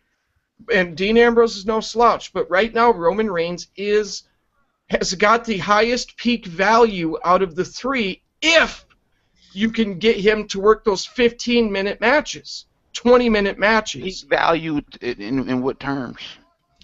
And crossover appeal. I don't care about that. But if they can see, Roman Reigns is the type of guy that if he can get to the point where he's working crisp 15 to 20-minute matches, he can appeal to the wide-ranging audience. He can appeal to guys like us. He can appeal to a broad range of individuals. Doesn't matter to me. I understand that, but we're gonna have to live with it, dude. I mean, because that's. No, I don't have to live with it. No, but I'm saying if you're gonna watch the show, trust me, I don't want to watch this shit. Trust me, you know better than anybody. I know, and I'm not trying to get you worked up. What I'm saying is that with Seth Rollins, there's only so far they're going to go with him, and we both agree that they're not going to go very far with Dean Ambrose. I'll never be happy with it. I understand. Dean Ambrose is probably the best of the three, in my opinion, in the mic. On the mic, he is the best out of the three. And Rollins is the best wrestler. Rollins is the better worker. Ambrose is the best talker slash character if they let him. But you know what though? I like the way Roman Reigns carries himself. Okay, that's what I like. That's actually probably what it comes down to.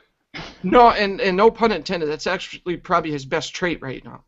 But when it comes down to it, I look at Roman Reigns. We've all watched Animal Planet, right? And they show the young lion or zebra or whatever, and when they're yeah, Hakuna Matata, yeah. Hey, are you giving this like a circle of life speech right now, Bruce? No. What I'm saying is, I'm not Bruce Lee, what I'm saying is, at the end of the day, It's like water. no, yeah, be like water. When you pour water into the cup, it becomes the cup. But no, what I'm saying is that I see what I see in Roman Reigns is like those young animals on Animal Planet who haven't fully developed yet, but when they do, they could be a beast. You know what I'm saying? That's what I see with Roman Reigns. I really think that he could. Type of beast. He could be. I'm gonna name some names. Mm-hmm. I think he could be better than Batista. Batista's trash. You think he could be better than Kane? Of course. I think he could be better than John Cena, of course. And when you're talking about Batista and John Cena, these are two of the biggest players that WWE has had in the last decade. You don't think he could do some of the shit like Randy Orton can do? I don't know if he could be better than Randy Orton. Or close to it? I don't think so. Randy Orton's a pretty good technician. He does the same moves, and it gets old after a while, but he works pretty crisp matches. Why do you think Reigns would have done ECW, Bruce, honestly? The fans would have beat him up. Well, obviously. No, in ECW, he would have been. I mean, he would have had some really good workers in his ear, and he would have had creative control over himself when it pertained to what he did in the ring. And I think that ECW was a great place where guys went and fine-tuned what they did. But when you're talking about Roman Reigns, I honestly think that he could, and this is now we're getting to long shots here. Okay, I'm not saying he will be. But I'm saying that there is a, 10%, 20% small chance that he could be better than Edge and CM Punk. I said it. You know how I feel about CM Punk. I'm not really a fan Well- of CM Punk as a worker. He could be better. He could be better than Daniel Bryan. Okay, now you're losing it. No, As a I'm not. worker- No, I as am a- not. As a worker, you're losing it. No, overall. Overall, total package. He could be better than Daniel Bryan. If they could get him some power moves and stuff like that. Yes, suplexes. Fuck. Why are suplexes so fucking? It's like a desert in the WWE with good suplexes. These guys don't throw good suplexes anymore. Biggie Langston throws a couple, and that's it. Like John Cena tried to throw a belly to back tonight. Looked horrible. Kurt Angle tore his labrum laughing at TV. Roman Reigns to me has all the potential to definitely be an Edge, in my opinion, and I was a big fan of Edge. I think he could be better. He could be better. Fucking idiots in the comment section. Yes, all I talk about is what the fuck I want. It's a subjective matter. It's based on what the fuck I want to see because it's my fucking entertainment. You fucking idiots. Do you not understand that? Hey, but tell us how you really feel, though. No, I gotta come to Mad Genius's defense here. I agree. Because let me come to his defense on this one. And here's my point of view on this. That's why I try to be as respectful of Mad Genius's opinion as humanly possible. And I understand where he's coming from. I'm just telling him my point of view, that's all. But Mad Genius spends hours a week, which he enjoys doing, watching New Japan, watching ROH, watching PWG, watching all of these indie promotions, Dragon Gate USA, and all these indie promotions. He watches all these matches, and he sees really, really good wrestling. He watches TNA, he watches WWE. So he's watching all these other promotions, which, let's be honest here to the folks in the comment section, none of us are watching. So, there may be some of you. So we have no right to sit there and criticize Mad Genius for liking something that we don't even know if we like it or not because we don't watch it. So that's why, I rib him every once in a while about ROH and looking like they're filming it in a garage or something, but that's not true. ROH has got decent production. You know, those are just ribs. I don't see any reason to attack Mad Genius for thinking that Roman Reigns isn't going to fit what he's looking for out of a wrestling product. You know, if he's looking for good, clean, crisp wrestling matches, well, guess what? He got a lot of that early in the Ruthless Aggression era, late in the Attitude era. And if that's what he wants, then... Which is why the Ruthless Aggression is my favorite era. Yeah. Let me put it this way. Serious question. Yes. If you were in a back alley, Mm-hmm. of those three guys, who would you rather not run into? Who would I rather not run into? In a back alley, Roman Reigns, 100% for me. Fuck Roman that. Reigns. Yeah. The dude looks intimidating as fuck. I don't know, but that doesn't mean anything to me though. Like I said, I only care about the wrestling. I don't care about the You know what? look, or I don't care about the look. It You know what doesn't we're matter to doing? me. We're rehashing a debate that him and Jay had on here. Oh, I remember that to me. Yeah. Because in all honesty, anybody who's watched MMA, if you walk into a fucking alley with fucking BJ Penn's fucking there and he's dressed in his street clothes and you look at him, he don't look intimidating. He's got the biggest baby face I've ever seen, but the dude will rip your fucking heart out. Yeah, you're right. I mean, that's a great point. That's a great point. I know, but let's be honest. I mean, wrestling's to Different, yeah. But Yeah, no. that's- That's American wrestling. That's the point. That's not the type of wrestling I enjoy. I like Japanese wrestling. That is my brand of wrestling. Where it look, it doesn't matter if you're chiseled or not. All it matters is if you can go in the fucking ring. That's all that matters. Yeah, it's a very subjective thing. You know what? You know what? Something ridiculous that gets thrown out that I won't name names, but someone threw this out that Roman Reigns is the new Cena. Really? He's been shoved down your throat for 9 years. Can we stop with this new Cena stuff, please? Yeah. All right. So speaking of Cena, oh my gosh, here we go. Renee Young interviews this fucking lame fuck, John Cena, shit factor of fucking professional wrestling. She asks Cena how he feels about having the odds stacked against him. Yeah. Cena tries to act serious, as phony as fucking could be. And I mean, seriously, this fucking promo was so dry. He talks about, I respect the WWE Universe choosing whoever they want to. Motherfucker. There's not, there's certain wrestlers, they cut a promo and you go, that is that person's personality amplified. With John Cena, this is his personality. This guy's he's dry as the desert, man. Amplify it, motherfucker. Shit. If he amplifies it, it gets worse. But Cena was in the middle of this extremely dry, monotone promo, and the Let's Go Cena sucks thing starts. Who fucking cares? Cena says he keeps hearing that he's got the whole world in his hands song get louder and louder.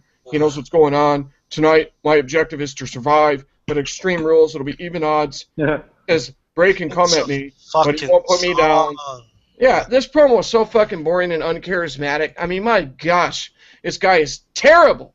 After watching all the great mic workers throughout wrestling history, you know the thing that's always killed me is every once in a while he'll have a promo where he starts screaming and tries to act mildly passionate. And the same fans who chant, "This is awesome," for a match like the one we got earlier tonight between Sheamus and Bad News Barrett will sit there and go, "No, come on, man. What do you mean the promo sucked? It was very, very good." He fucking sucks. He's garbage. This promo was... Oh, asshole. Yeah, damn it. Don't keep going. Fuck. We got an inside joke going. Oh. It's all right, audience. I don't even get it, so it's all good. Fuck, man. He's ruined it for that poor special person. Nah, but at the end of the day, when you cut a promo like that and you don't even seem like you care, he doesn't even seem like he cares. When he's cutting okay, if I talk to you, if I'm like, oh, and tonight, John Cena cut a promo. He talked about at Extreme Rules, it's going to be even odds. You're going to be like, what the fuck, dude? This guy's boring. And that's exactly what John Cena is. He's fucking boring. Yeah, can I just want to say this. Usually, something like this, as far as putting somebody in a handicap match of some sort, would require some type of either you're being punished in some way in the storyline. You got it. the boss's bad side. Like, where was that? Like, why wouldn't he have said something like, "I think this is bullshit. Well, why should I have to fight 3 guys?" Like, I don't understand that. Hey, when you're A Superman, it handicap doesn't match. bother Well, you. why? Like, well, He's Superman. I mean, like that wasn't brought up. It was just so random. Think about that. Like, he's so Super Cena. That's normal. That's not supposed to be normal. A handicap match is supposed to be like a big deal. Like you're being screwed over. Like somebody wants you hurt. I mean, it didn't ring anybody's bell. Like, well, who did that? If you took the cadence that he used in this promo, and you implemented that in a life-threatening situation, Yeah. right? You're sitting in your house. The house is on fucking fire, flames everywhere. Hopefully that never happens to anybody, but flames everywhere. And you go, "Hey, I think we might want to go." No, you'd be like, "Come on, the fucking house is on fire. Let's get the fuck out of here." Yeah, but like for example, there's no intensity in it, and then when he tries to be intense, it's fake. Well, here's my thing though. Where did this come from? Like, why was there a possibility of 3-on-1? Well, was he in trouble with the boss? Was somebody trying to screw him over? Did Bray Wyatt do it? Like there's no explanation for it. Well, we were just trying to see how the fans felt about John Cena. It was just so like they just in his ass. He's got Vince's it's like so dumb though. Like think about it. It's like they think this is normal. Like I remember when Jerry Lawler was put in a handicap match, or I'm sorry, Bret Hart was put in a handicap match with Jerry Lawler, and I forgot who, and like it was like a big deal. Like, why is this going on? This isn't fair, or whatever. Where is that? Like, I just don't understand who did it. Why are they doing it? It didn't make sense at all. Usually this would be like Vince McMahon screwing like somebody over, and that's why he's going to do this. It made no sense. They just randomly did it with no cause. Well, and the other thing is, when you really think about it, and fuck this. I'm not talking about Cena. We got to talk Cena talk about Cena later too. Fuck this. Fucking Cena's promo sucked. What else is new? He's Lex Luger 2.0 with the push. Okay? So moving on. He's garbage. We get a Paul Heyman promo. He talks about being the advocate for the next top talent. It's the new 2014 version of the next big thing, which Cesaro is not on that Brock Lesnar next big thing level, but he is going to be a next talent. So I kind of like the choice of words. He called him the Swiss Superman, the King of Swing Cesaro. He said on a personal note, he's also the advocate for the man who broke the Undertaker streak at WrestleMania, the Beast incarnate Brock Lesnar.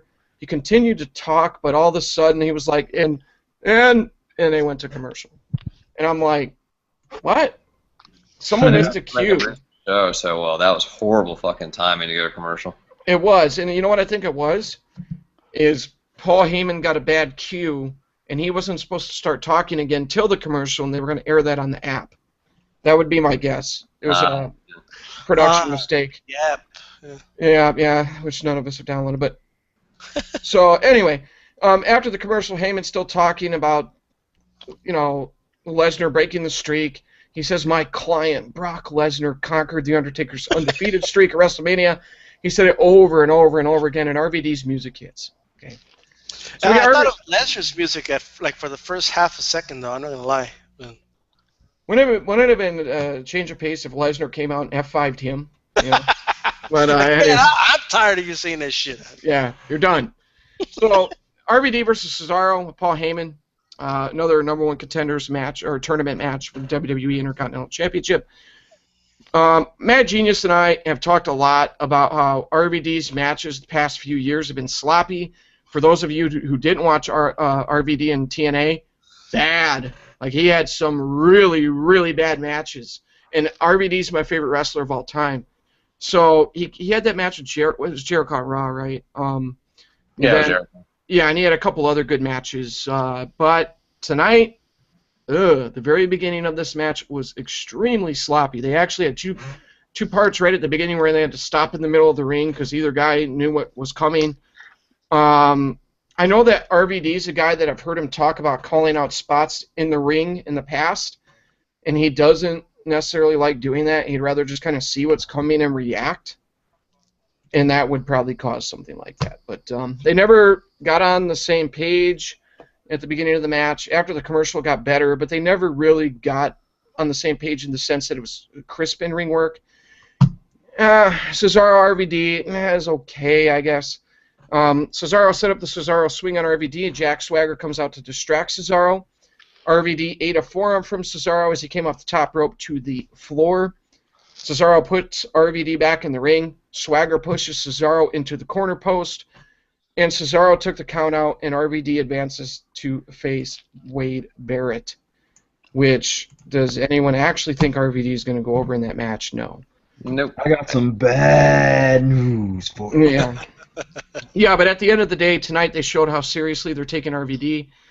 In fact, I just did a video on that too on the site, talking about old guys who come back and the way they're booked. Jack Swagger attacks Cesaro. So after the match, Swagger goes after Cesaro. Cesaro sends Swagger out of the ring. Cesaro teased a Cesaro swing on Zeb Coulter. Swagger cut him off. And the segment ended with Cesaro giving Jack Swagger the Cesaro swing. And this whole thing just kind of fell flat to me. And what's up with Cesaro's music, man? It's terrible. Yeah, I wasn't really feeling the music. Sometimes it takes a little while for something like that to grow on you, right? But we'll see. Renee Young interviews RVD. She asks RVD about moving to the finals of the number one contenders tournament for the WWE Intercontinental Championship. Cesaro and Heyman show up. Cesaro says everyone knows that RVD couldn't beat the King of Swing on his own. RVD disagrees, and Paul Heyman says RVD, the RVD that he knew back in the day, wouldn't take such a tainted win. Then RVD tells Cesaro that if he wants to make it in this business, to keep his wallet, house, and his future as far away from Paul Heyman as possible. And then Paul Heyman was like, "Are you talking about me?" And then RVD did this to kind of entice the crowd. And the crowd's like, they were like, VD! They got loud. Yeah, I mean, they're just kind of preying on the reputation of Paul Heyman with that one. Some people were like, that was cool, he called out Heyman. I'm like, I don't know, it sounded kayfabe-ish to me. All right, so next, Oksana versus Paige. The match wasn't all that great. It wasn't horrible, though. Fuck yeah. Which, if I talk about a Divas match and it wasn't horrible, that's a step in the right direction for Divas division. Paige went over with the Scorpion Crosslock, and that's a top 5 finisher in wrestling today, men or women. Yep. Straight up. Yep. I don't know. I guess it'll take a pay-per-view match, right, MG? They'll have to give her, 10 minutes with another good Diva worker before I probably sit there and go, yeah, you were completely 100% right. Yeah. I liked the match last week. Some people didn't. I liked it last week. Well, they gotta stop dialing them back. Paige you gotta let her loose in there, man. Mm-hmm. Let her throw the punches and Robbie E. kicks and elbows. Exactly. If you let her loose with Robbie E, she may not come out. She ain't scared to take bumps. She ain't scared to go in there and get her hands dirty. Let her loose. Okay, my mind just wandered really bad. To a really bad place right there. Yeah, I like that. That's good. All right, so next, Lana, the Ravishing Russian. Here we go. Introduced Alexander Rusev. I'm not sure what she said. She said it in Russian, but Billy is definitely ready. He's readily available to translate. So, Billy, you've got a master's degree in Russian. I don't know if there's such a thing, but you've got a master's degree in Russian. She was talking about me. I mean, come on. Oh, she was? Yeah. What was it she said, Billy? Translate for us. Oh, when she comes out in Russian? She was just, no, it was sort of D-style. Yeah, she gave me a little shout. She's like, D-style, you're looking good. I'm going to give you a call later. She gave me a little shout, MG and Ross. She gave you a shout too, Bruce. So all the Blitz team, she looks out for us and shit like that. That's sweet of her and stuff that. I don't know who the Rusev guy is, but anyway, let me go. I did the notes for this match. All right, so Lana comes out and does a little catwalk type walk, kind of struts her stuff on the top, of the entranceway there, showing that, nice tight ass and those, great tits. Just, Tight businesswoman type suit, short skirt showing those amazing legs. No flaws anywhere. Her knees look good. I mean, sometimes you see maybe a girl's busted knees. That's not even there. You can look on those for days, weeks, months, whatever. Perfect boobs. But says it's a privilege to breathe the same air, and which I mean, totally agree. It's definitely a privilege to breathe the same air as her.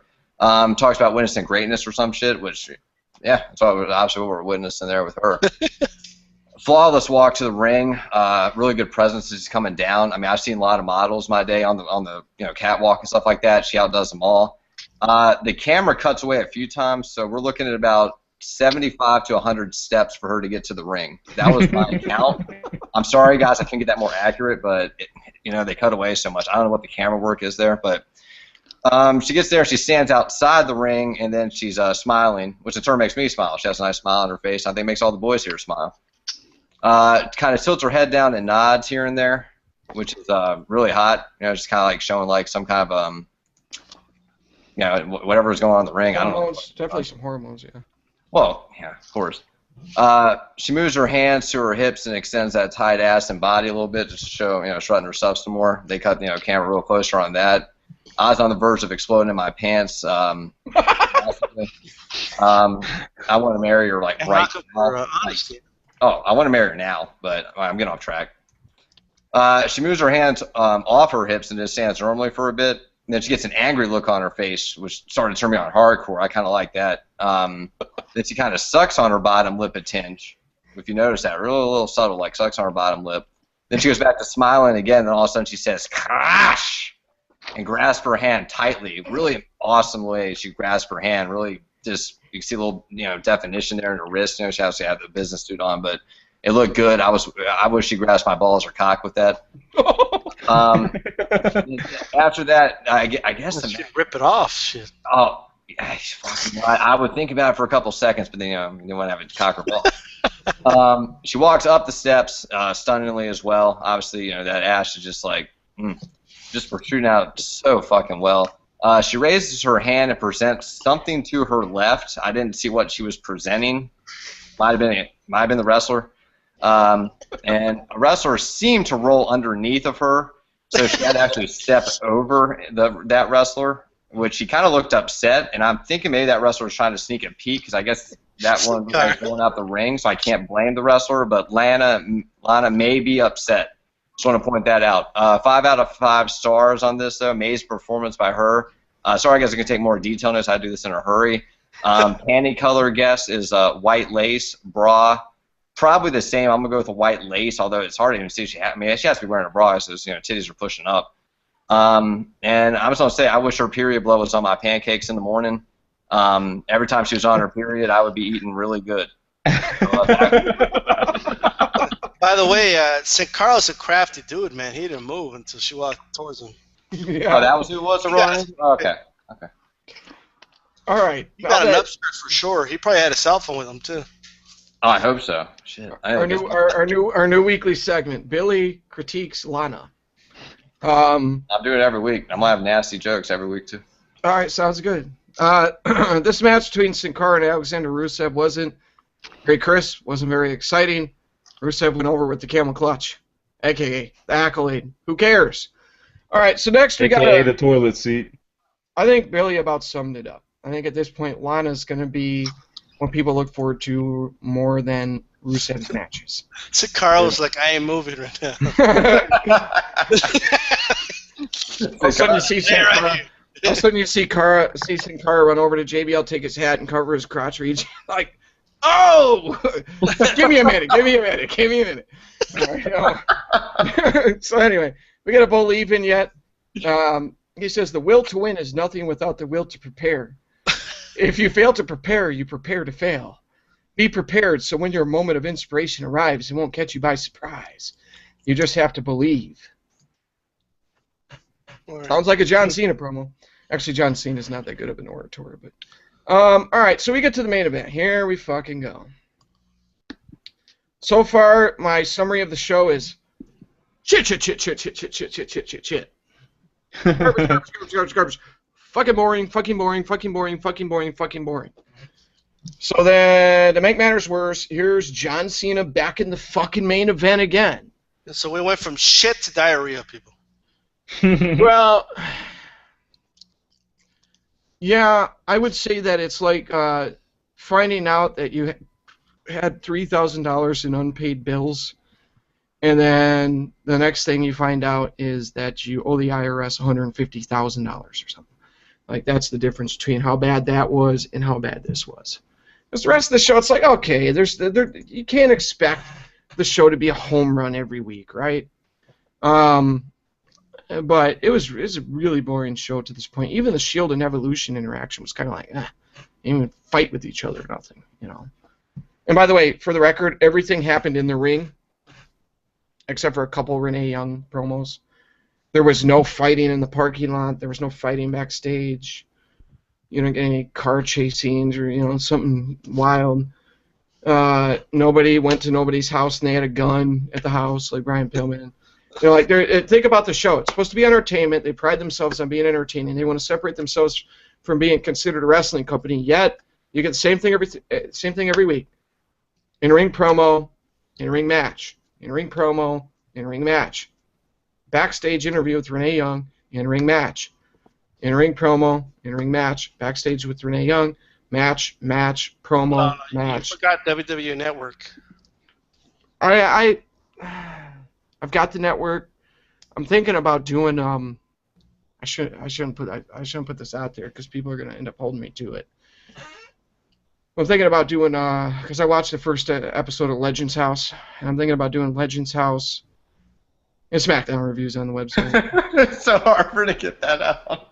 No, because a lot of people have been requesting it. It's going to depend on time. I might just like do a review of the SmackDown main event or something. Dude, Lana was on fucking SmackDown, Bruce. I went out to my roof and really deliberated jumping off and killing myself. I missed it.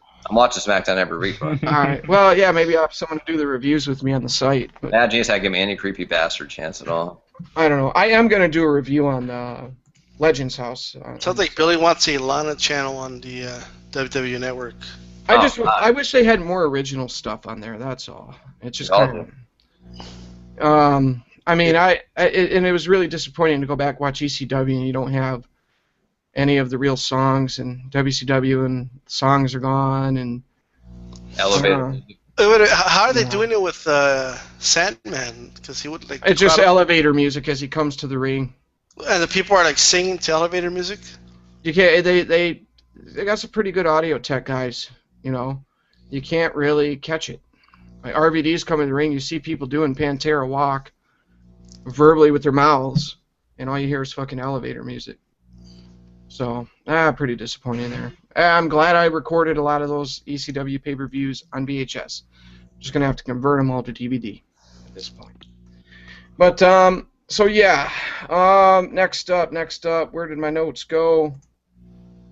Oh yeah, John's. So the fans vote for John Cena. John Cena to wrestle against Bray Wyatt, Luke Harper, and Eric Rowan. 3-on-1 handicap match. The match, yeah, exactly. The match went on and on and on and on and on. And I'm not lying when I say this. I did fall asleep during the match. I honestly did. And then I realized I'd fallen asleep. I must have fallen asleep for like 5 minutes or something. And I opened my eyes and I was like, oh, crap. And I rewound it to the point where I remembered being at. So that's probably why it felt even longer for me, because I had to go back because I wanted to make sure I didn't miss anything. Not because I was interested in it, but because I do reviews. And he still couldn't lose clean. No. So, you know, the Wyatts worked Cena over, and sure enough, John Cena got a burst of energy. He got a burst of energy out of nowhere. This guy's got so much competitive fire. And it's amazing how he can sell for 10 minutes and he's suddenly fine. I mean, I just really can't believe how strong John Cena is. And then John Cena, he is. He's a strong guy. He lifts weights. He drinks milk. You know, and John Cena even had well, I warned you guys about the Fruity Pebbles earlier in the video. But John Cena even had, you know, you look at it, you know, he got beat down. All of a sudden, yeah, John Cena's taking out the whole Wyatt family. He had Bray Wyatt beat, man. He had him beat. He hit the attitude adjustment, devastating standing fireman's carry. And those pesky followers of Bray Wyatt jumped in the ring and caused a disqualification, or he would have won. You know, That makes sense, but yeah, it is what it is. Yeah, and then he clearly proved that in this match he has the clutch gene, and he's a winner. So it took 3 guys to lose the match, 3 guys against 1, and they lost via DQ. So they, oh wow, 3 guys for a DQ. To me, John Cena is a hero. I can't believe how just this dude's a fucking superhero. 3-on-1. And he won. In the record books, it will state that John Cena won. And you know what he did after the match? He went, hung out with the troops and started filming the next PR video with the Make-A-Wish kids. But He did it for the kids. He did it for the kids. no, honestly, it's the same old shit. It's been the same old shit in 2005, 2006. If I really wanted to annoy people, I could go, January of 2005. February 2005. Yeah. 2005, 2006, 2007, 2008, 2009, 2010, 2011, 2012, 2013, 2014. All of those years, it's been the same old shit with this motherfucker. From day one, a lot of us didn't like him. Same shit. Yes. Every year. Yep. Yep. Every Raw. Well, he takes it raw. That's why. Pretty much. But, I mean, this clearly was a great example of entertainment, right? And it was so realistic. These guys, 3 of them couldn't. Why the fuck can't the fucking Wyatt family get a win over John Cena 3-on-1? That's how absurd this fucking company is. John Cena is to wrestling what Satan is to Christianity in my book. I mean, John Cena has absolutely fucking shit on the believability of professional wrestling. And I'm sorry. Yes, if I was in his position, I would not want to be booked like that, honest to God. Because to me, it's doing damage to the credibility of wrestling, and he's been doing damage for a long fucking time. WWE, take your dick and your lips off his ass. And what the fuck? This is supposed to be character development, right? This is supposed to be fucking character development. Bray Wyatt. How many people were saying Bray Wyatt? There's a few people, but most people were like, yeah, Bray Wyatt, really cool. He'll act. Could be an anti-authority figure down the road as babyface. Kind of like out of the ilk of CM Punk type thing. And people were comparing him to The Undertaker. He's getting all these comparisons. 5-star match at the Royal Rumble with Daniel Bryan. This dude was on a fucking roll. And just like every other guy, as soon as they get to this motherfucker, this dude with one eye that looks... Anyone ever notice that? Oh, he's got one eye that looks this way and one eye looks the other. Monotone, boring motherfucking ass. As soon as they get to him, the character dies. And then people go, I don't understand why you guys hate Cena so much, because he is the figurehead. He is the face. He's the guy who has been the shining example of why the WWE is not fresh. It is stale. It's the same old shit. From day one, wasn't believable. Day one, didn't think he could wrestle. Since day one to now, didn't think he could talk. I've never had a John Cena promo I liked his whole career. His whole fucking career.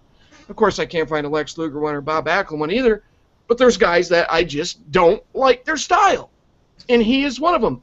It just so happens to be that there are millions and millions of other wrestling fans who feel the same way.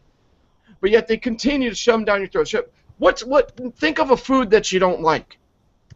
And food's a necessity. Wrestling isn't, so this is probably a bad analogy, but think of a food that you don't like. I don't like meatloaf, okay? I don't like sushi, okay? I would not want someone shoving sushi down my throat every fucking week on a Monday night, and that's what it feels like with Cena. Shoving that fucking sushi down your throat every fucking week. WWF was something that I loved. WWE, when it became WWE, it was already kind of getting cold to the product. WCW, ECW, AWA, WCCW, GWF, motherfucker NWA. I mean, all of these wrestling, I've been watching wrestling for years. And this dude right here, I mean, literally, WrestleMania would have been epic if it wasn't for that match. You know, I mean, not the wrestling, but as far as the results, we should have known right there. And then on top of it, I want you to really think about this. Earlier in the video, I said that I'm done with the Bray Wyatt thing. Done. Done. I'm not getting my hopes up. Not getting my hopes up. You know why? Because if Bray Wyatt can't get a pin on John Cena in a 3-on-1 match, then they obviously don't take Bray Wyatt that fucking seriously. They don't. And how are they booking John Cena heading towards the pay-per-view? As the underdog. Even though he had the Wyatt family in a position of vulnerability, it's the same way of booking him every fucking time. The same fucking way. John Cena, oh, you know, he shows flashes that he can beat him, but ultimately ends up laying there in Bray Wyatt's lap. Who cares? We know how this story ends. I mean, people are like, oh man, Rocky 6, Rocky Balboa, that's too many sequels. Oh man, look at all these Fast and the Furious sequels. There have been thousands of these sequels with John fucking Cena. Thousands. This motherfucker's won more battles than Batman, Superman, Spider-Man, Captain America, the Avengers, you name all the motherfuckers, all the X-Men. You name any superhero you name, he's won 50 times as many battles as them.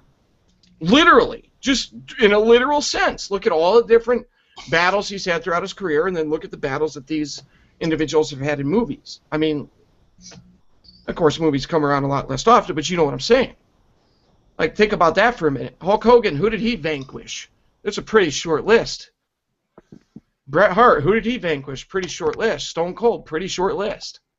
You know, all of these guys, short list, because what happens is, in a lot of situations, is an act becomes stale. So throughout wrestling history, they have always switched shit up to keep it fresh. Not if it's John Cena. What the fuck, man? Maybe, you know, we were joking around about Illuminati and stuff like that earlier in the video. Maybe he is fucking, maybe he's a Freemason. I don't know. You know, who knows why the fuck that this dude gets to stay on top? Did he sell his soul to the devil is what I would like to know. How the fuck does someone of such, in my opinion, just not even moderate talent get to be this top guy for as long as he has? Here comes another victim in Bray Wyatt. And I say it again. Bray Wyatt should be in a feud post-WrestleMania with Daniel fucking Bryan. Bray Wyatt should have beat John Cena at WrestleMania and gone into his feud with Daniel Bryan because they have recent history. Remember, Daniel Bryan lost to Bray Wyatt at the Royal Rumble. So shouldn't Bray Wyatt be putting his sights on the guy that he beat, who won the championships? The World Heavyweight Championship, the Unified Championships, shouldn't he be putting his sights on him? No. We're going to just, you know, we're going to wipe the dust off Kane and use him for Daniel Bryan, and we'll keep feeding Bray Wyatt to fucking Cena. Because this is good television. It ain't good television. It sucks. This is boring fucking shit. It defies life. My intelligence was insulted throughout this entire show tonight. I'm not kidding. My intelligence was insulted. I said I'm going to name the name of this video is going to be Kid Tested, Mother Approved. And I said, fuck that. Kid Tested, Belieber Approved. Because I would have to be wet behind the ears, 11, 12 years old to get into this shit. And I probably wouldn't have even gotten to it then because I was already into my Chuck Norris, Bruce Lee, sports, and all kinds of other shit back then. I wouldn't have wanted to watch. This show sucked. It was boring. John Cena is fucking garbage. And Bray Wyatt should be in a feud with Daniel fucking Bryan, not this motherfucker. Because in a feud with Daniel Bryan, even though Daniel Bryan probably comes out on top, they both come out smelling like roses. And here's something else. Why is it that Daniel Bryan can put him over clean, but Cena can't? Again, does the WWE think that the John Cena fans are that insecure to where he can't take clean losses? It makes no sense. It makes no fucking sense. I mean, even Rocky Balboa took a clean L to Clubber Lang. Well, maybe the distraction with Mick, but at the end of the day, why can't this motherfucker put anybody over? There has got to be a logical reason, and I don't see one. I don't. Now I'll turn it over to you guys. Fuck it. It sucked. Raw sucked. 0 out of 10.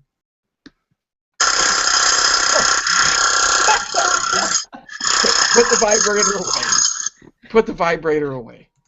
That's a jackhammer. It's a little more industrial. Well, we are going to have to explain that inside joke in the VIP video.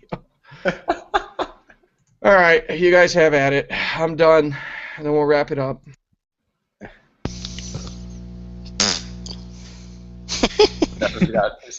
That's pretty good.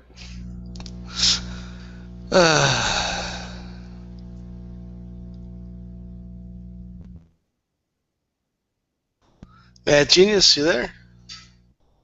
Yo. I think I'm asleep. No, I'm here. He does not sound interested at all. Not at all. I'll give it. I said I'd always give it a 5 out of 10 with Lana and Paige, but with Cena being back in the spotlight, you got to drop it all the way down.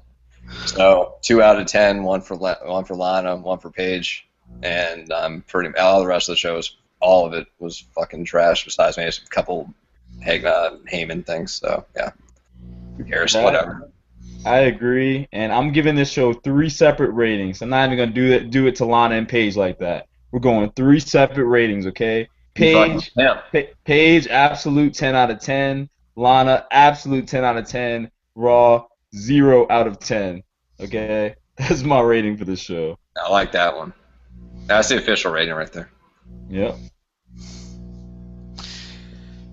Show sucked. What else is there to say? -5. It's fucking. This show was horrible. One of the worst Raws I've ever seen. That's saying a lot. Some of the things that could have potentially been decent were not even remotely decent. A lot of shit fell flat.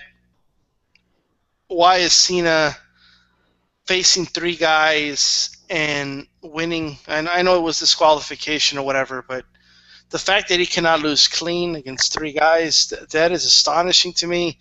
The worst part is that a lot of John Cena apologists are going to come out and say things like, well, Hogan did it too, and the Ultimate Warrior did it too. You know, like, yeah, those guys were over, right? And Not apologists, they're cock blowers. you know, yeah, but No man should ever defend another man over the internet the way these motherfuckers defend John Cena. yeah.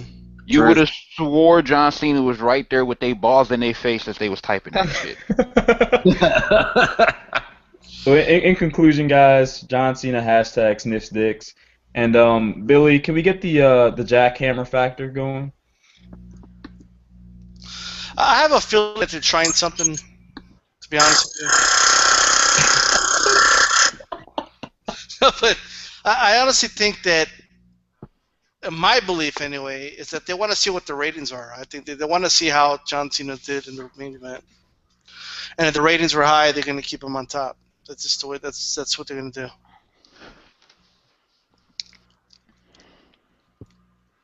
Hopefully the rating sucks. Yeah, Oh, by the way, the commentary was horrible. Oh, I agree with that as well. You had them like they're always trying to find a way to like defend the fact that no one's cheering for Cena. You know, like they're just people that want to go against the grain. That's all. You know, like who wants to be a fan of this guy? You know, and like I don't know. It's just He invokes emotion, Michael. He invokes emotion, Michael. you guys caught what Jerry Lawler was saying, right? You know, there's just people that just like to go against the grain. You know, that's why they boo Cena. It's, you know, it's just stupid shit. Fuck them.